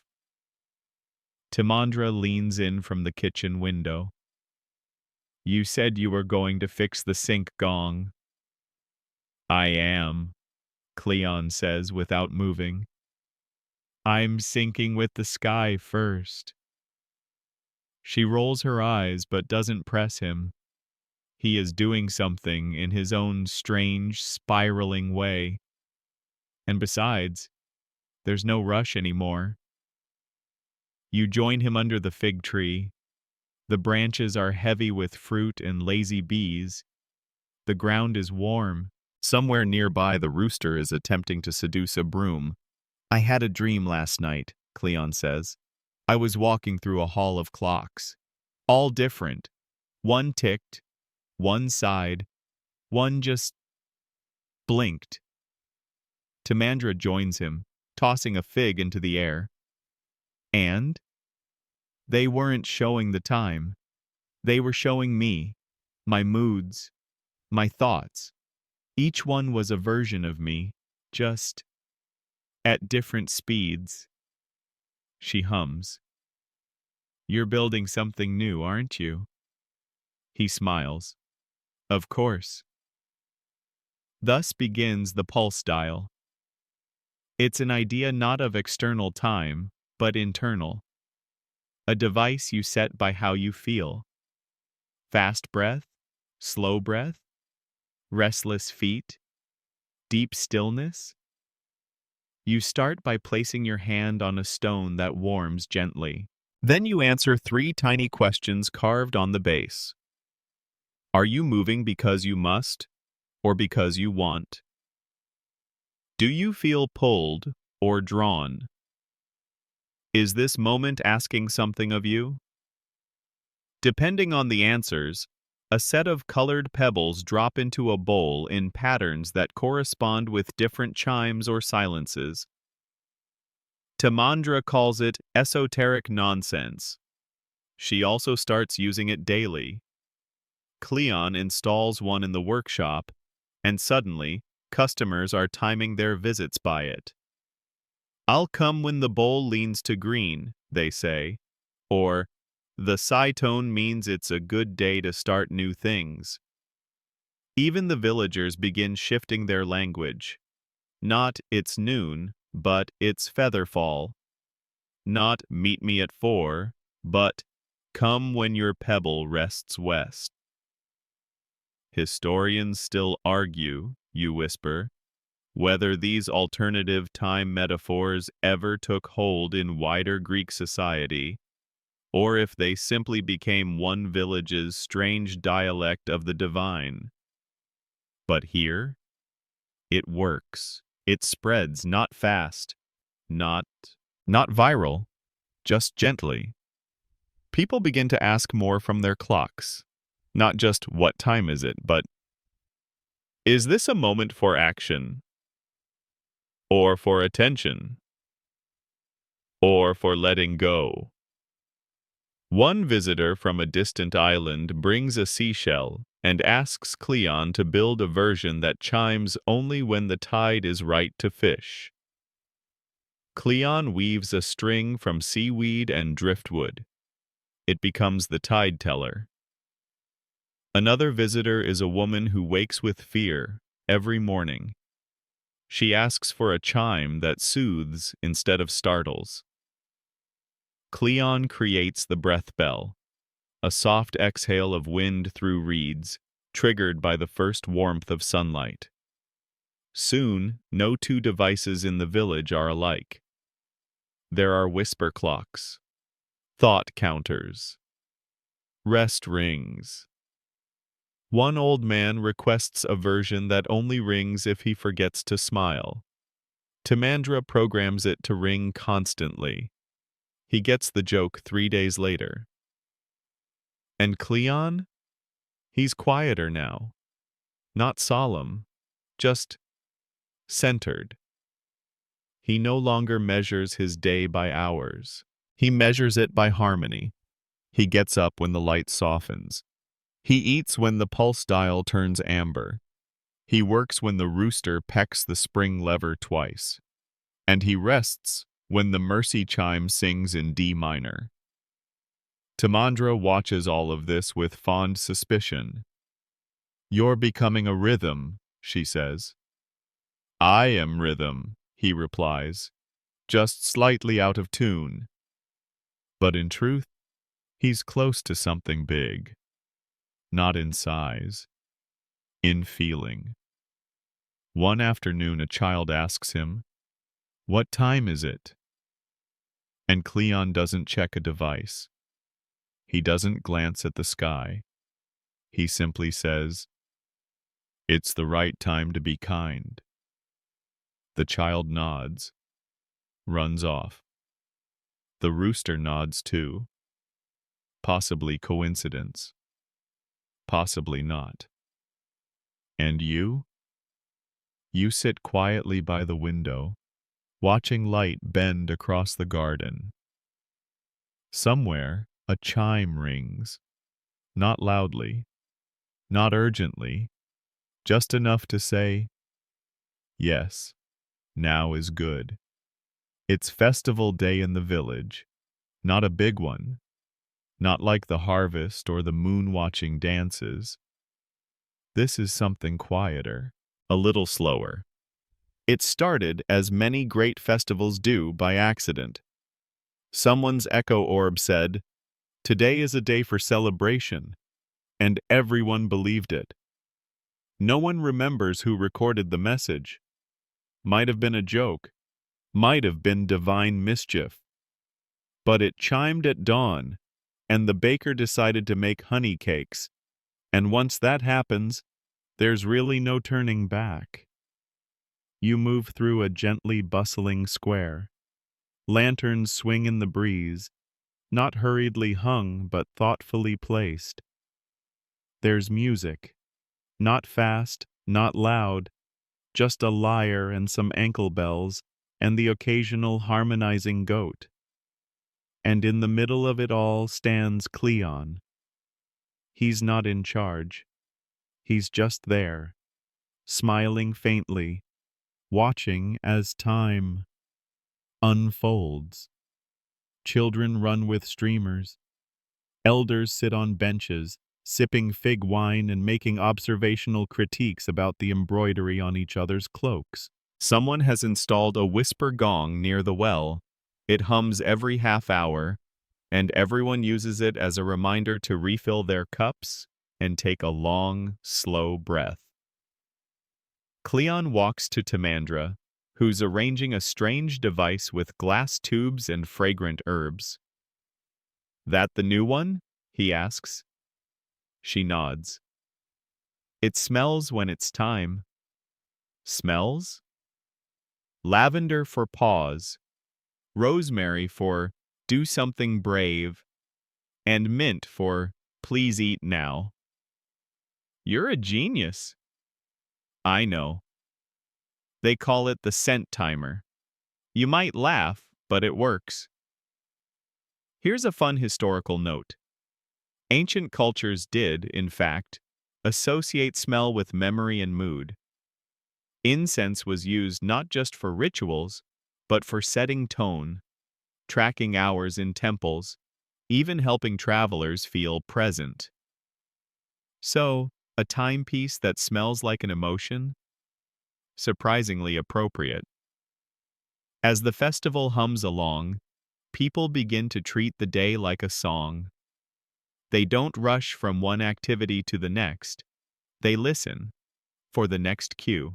When the echo orb in the bakery says, "A story would be nice," someone begins a tale.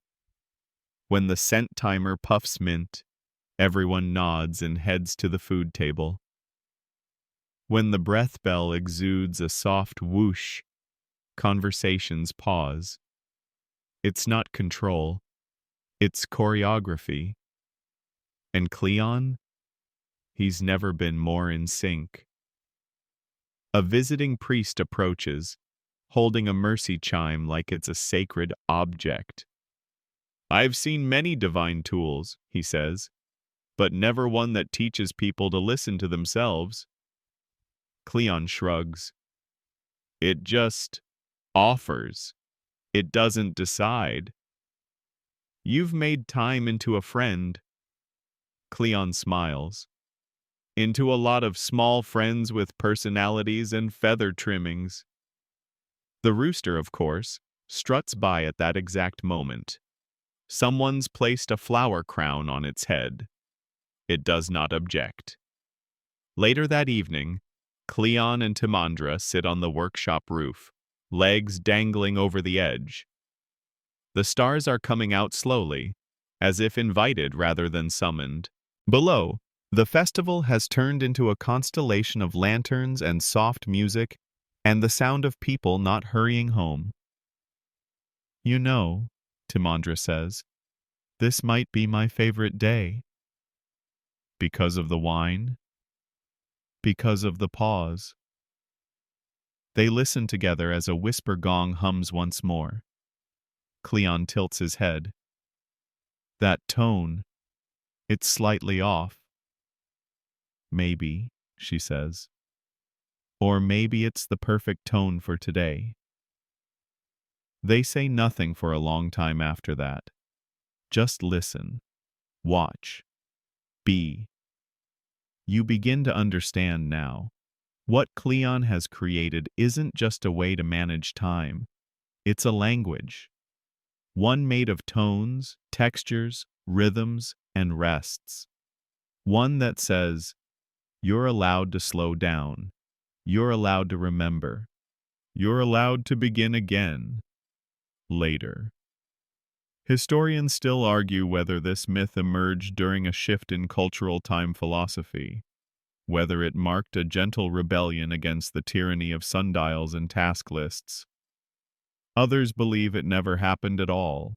But here, under these stars, with these people, with this softly ticking world, it's never felt more true. And the rooster agrees. Probably. It's nearly dawn, and for once, the rooster is late. You float gently through the village, past empty alleys and warm window glow, wondering what kind of dream could possibly delay a bird so committed to punctuality. But then again, maybe even the rooster is learning to enjoy a moment of stillness.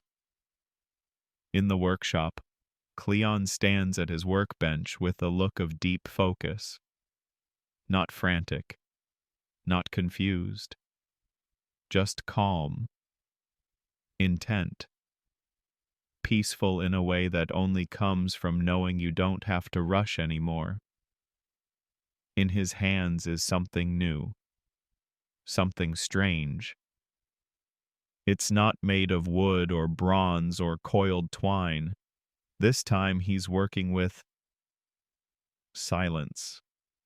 Not metaphorical silence, actual silence. He's constructing a device that does nothing, nothing at all. Timandra enters, holding a bowl of warm barley with honey. She stops short when she sees the object. Is it broken already? Cleon grins. Nope. Then what does it do? Absolutely nothing. She squints. Intentionally? Yes. It doesn't tick, ring, puff, or peep. You set it beside you, and every time you're tempted to act, it reminds you that you don't have to. So, a procrastination talisman? Exactly. He calls it the still box. It's a small, smooth block of marble, blank, no levers, no strings, no whispers. But here's the secret. If you sit with it long enough, it feels like it's doing something. Or maybe you're just doing something differently because of it. Cleon's theory? Time sometimes just needs a witness, something that holds space without demanding anything. And here's a curious historical side note. The Stoics believed in something called apatheia. Not apathy, but tranquility from detachment. A peace that comes from not reacting. Perhaps the still box was never built, but its message lived on in the spaces people made for quiet. Naturally, the village is confused. They peer at the marble lump. It doesn't wake me? No. Does it make me stop? Nope. Can I hide snacks in it? Also no. And yet, a few try it. The potter sets one beside her wheel and notices she stops rushing the shaping process. A mother places one by her child's cradle and finds herself watching instead of planning. One young man confesses it helps him stay in one spot long enough for ideas to catch up. Word spreads, slowly, as it should. Still boxes begin appearing in odd places, at fountains, in fields, on benches, not as decorations, as promises. That time isn't always about movement, that existing is enough. Timandra carves a message into the underside of one box. I'm still here, so are you. You sit with one now, just for a moment, and you feel it. Not ticking, not pushing, just being. Cleon, meanwhile, has taken to sitting on the roof after dark, placing the still box beside him, and simply watching stars emerge. No distractions, no inventions, no goals. When Timandra joins him one night, she doesn't say anything. She just sets down her own marble box, sits beside him, and lets her breath match the breeze. Even the rooster perches silently nearby. No crowing, just presence. And in the quiet, something shifts. Not in the sky, not in the village, in time itself. It stops feeling like something being measured and starts feeling like something being shared. Cleon once thought time was his enemy. Then he tried to master it, then to shape it. Now he simply listens. You rest beside him, heart slowing, thoughts softening. Somewhere nearby, a whisper gong hums once and stops. And that's it. That's the whole point.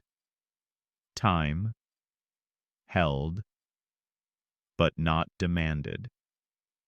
Allowed. It's raining. Not the dramatic, thunder shouting, lightning slinging kind. Just soft, slow rain. The kind that seems to seep from the sky rather than fall.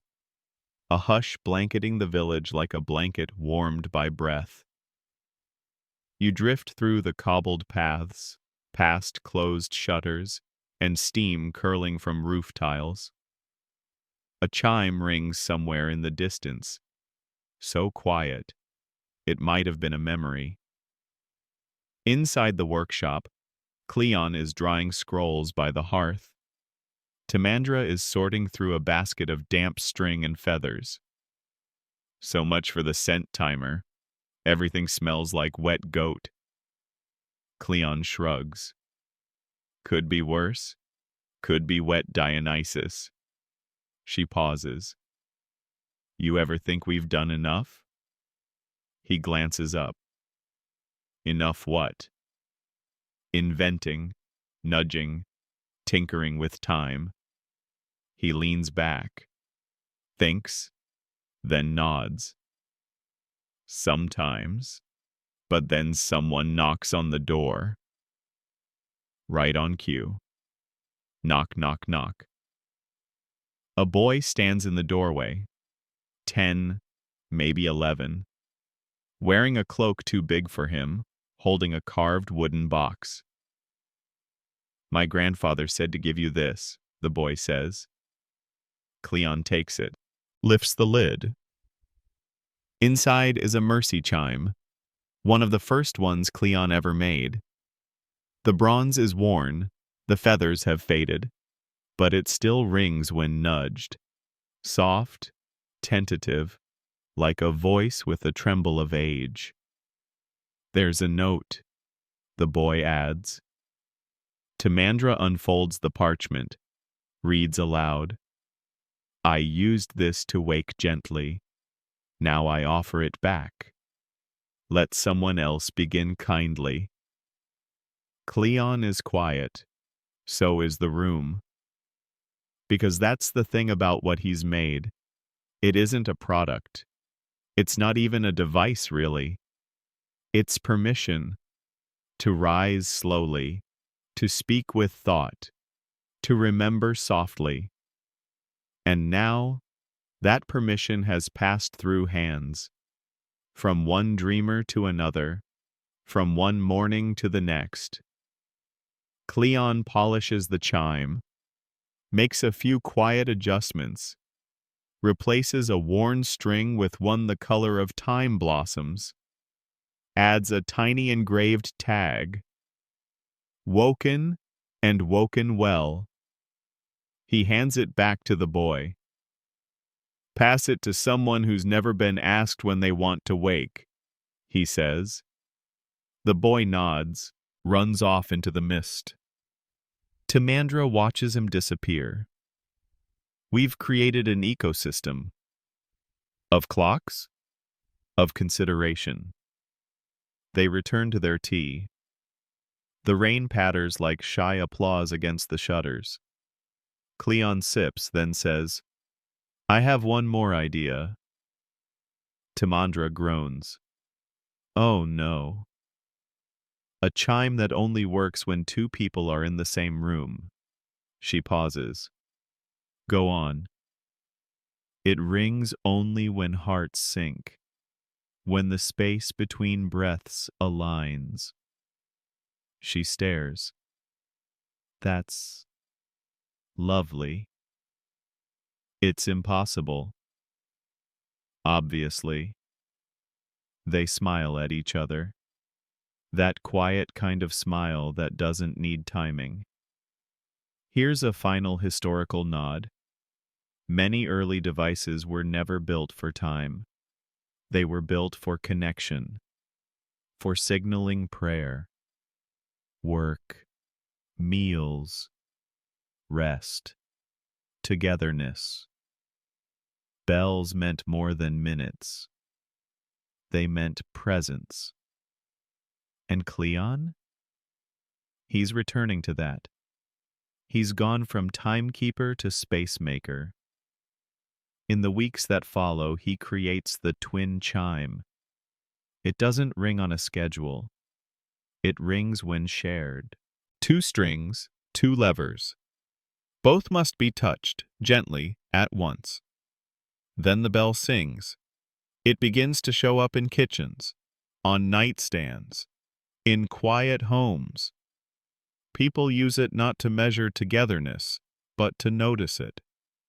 One chime at breakfast, one at the edge of an apology, one, quietly, in a moment of hand-holding. And the rooster? The rooster ignores it.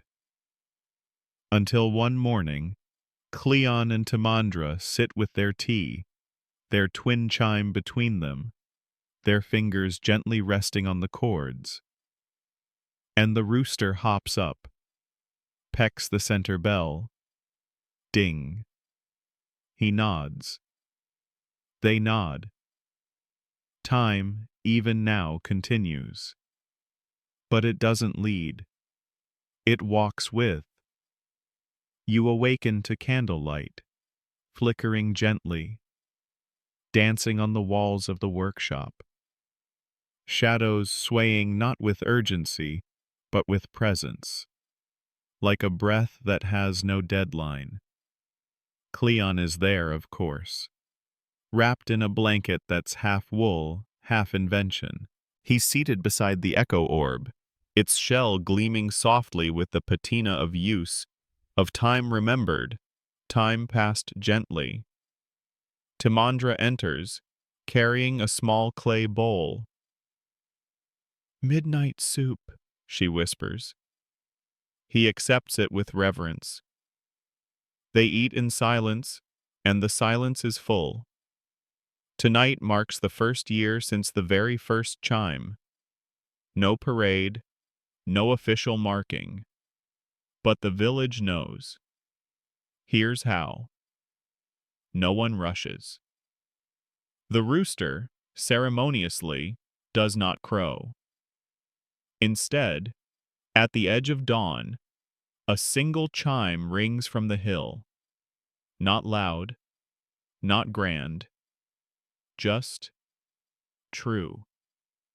Cleon had installed it days ago. A bell of acknowledgement. No gears, no flame. Just a bell tied to the slow melting of a beeswax coil. A chime that takes nearly 24 hours to arrive. He called it the yes bell. Not for alert, not for warning, for gratitude. Timandra walks him up the hill after breakfast. The path is dotted with devices, some working, some retired, some quietly humming to themselves. The villagers have placed flowers beside the ones they've kept. One small girl hugs her sleep gong. Her mother doesn't interrupt. At the top, a bench, a view, the sea slow and shining, the trees barely moving. Cleon sits, takes it all in.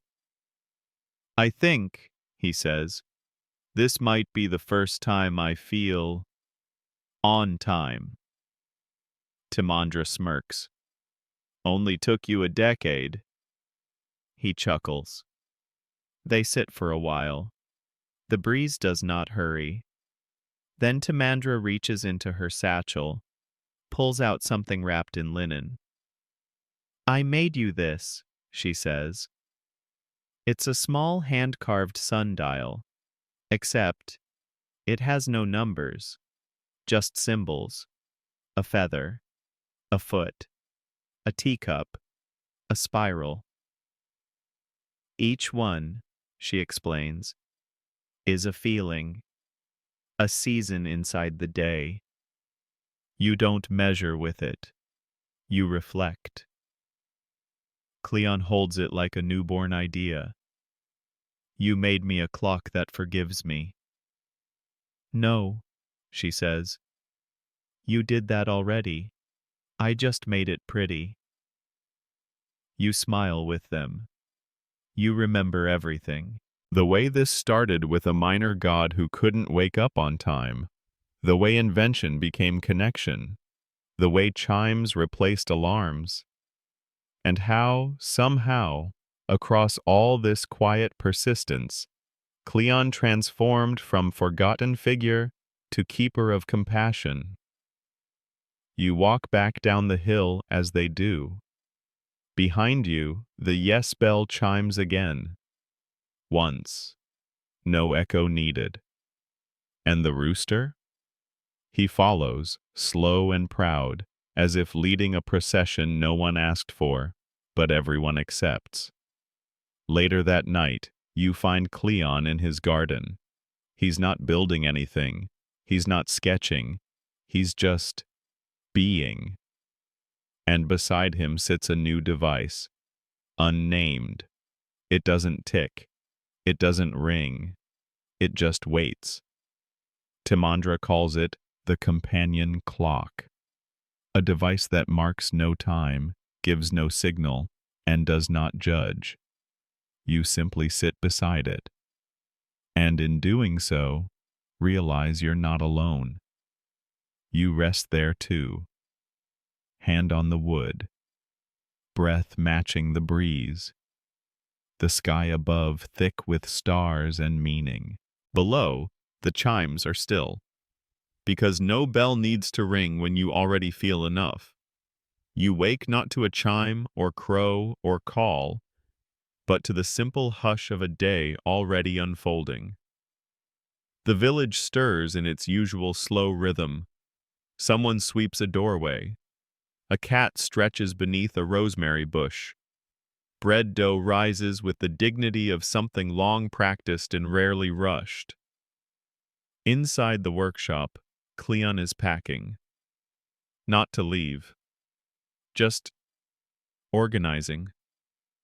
He wraps a few whisper gongs in linen, stacks a set of echo orbs in a basket lined with straw, and carefully ties bundles of string and reeds with color-coded threads. Not for sale, not for ceremony, just preparation, just in case. Timandra watches from the doorway. You're not stopping, are you? Cleon shakes his head. No, but I think I've said enough for now. You feel it too. This isn't an ending. It's a soft exhale at the end of a sentence. A pause before another begins. Cleon walks through the village slowly. People wave, nod, smile without needing to speak. One woman touches the mercy chime hanging from her doorpost. Another places a hand on her companion clock as he passes. These aren't inventions anymore. They're relationships. You pass the market. A little boy holds up a string timer and declares, "It's fish o'clock." His grandfather laughs. No one corrects him. At the temple, someone has hung a bell of acknowledgement. It doesn't mark the hour. It rings only when someone places their hand to their chest and says, "Thank you." That afternoon, Cleon and Timandra walk the long road that circles the village. They stop by the fig tree where he once chased the rooster. They visit the herb shed, now entirely fireproof.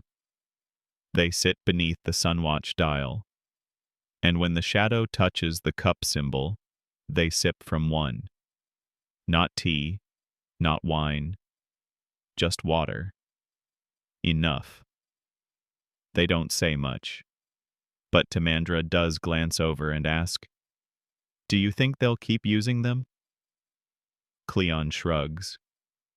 Maybe, maybe not. But it mattered. He nods. It matters. Here's your last historical whisper. Not every myth ends with a monument. Not every god becomes legend. But sometimes, The softest tales echo the longest, not through conquest or command, but through care. And Cleon, god of lateness, of quiet clocks and feathered bells, now belongs to that lineage. Someone begins to ring a twin chime in the square below. Two people, one thought, shared time. You listen with them. And as the stars prick the sky, you return to the garden, to the bench, to your own breath. No ticking, no tasks, just the sound of a world gently moving forward, and the space you make within it. Now, let's slow everything. Let the stories blur. Let the bells grow quieter.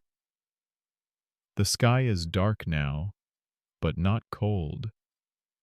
Just settled. A velvet sky scattered with soft pinpricks of light, blinking slowly, patiently, like the world is finally breathing at your pace. There's no more need to remember how many minutes have passed. You've heard them, felt them, each one wrapped in a story, in laughter, in the occasional rooster-related mishap. Cleon is no longer sprinting after time. He walks with it, sits with it. He drinks tea when the chime says maybe. He smiles when a feather drifts across the bench. He dreams, not of deadlines, but of mornings worth rising for. And you? You're right here with him. Maybe you're lying still now, your blankets pulled close, the pillow warm beneath your cheek. Maybe your breath has already started to slow. And if not, that's okay too. Because even now, this moment can be the start of rest. You don't have to rise. You don't have to do. You don't even need to remember what Cleon built, or which chime said what. All you need to carry with you is this. You are allowed to pause. You are allowed to take your time. And in this stillness, in this quiet ending of an oddly soothing tale, you are enough. Let the bells go silent now. Let the night hold you. Let sleep come, whenever you're ready. End of script. Sweet dreams.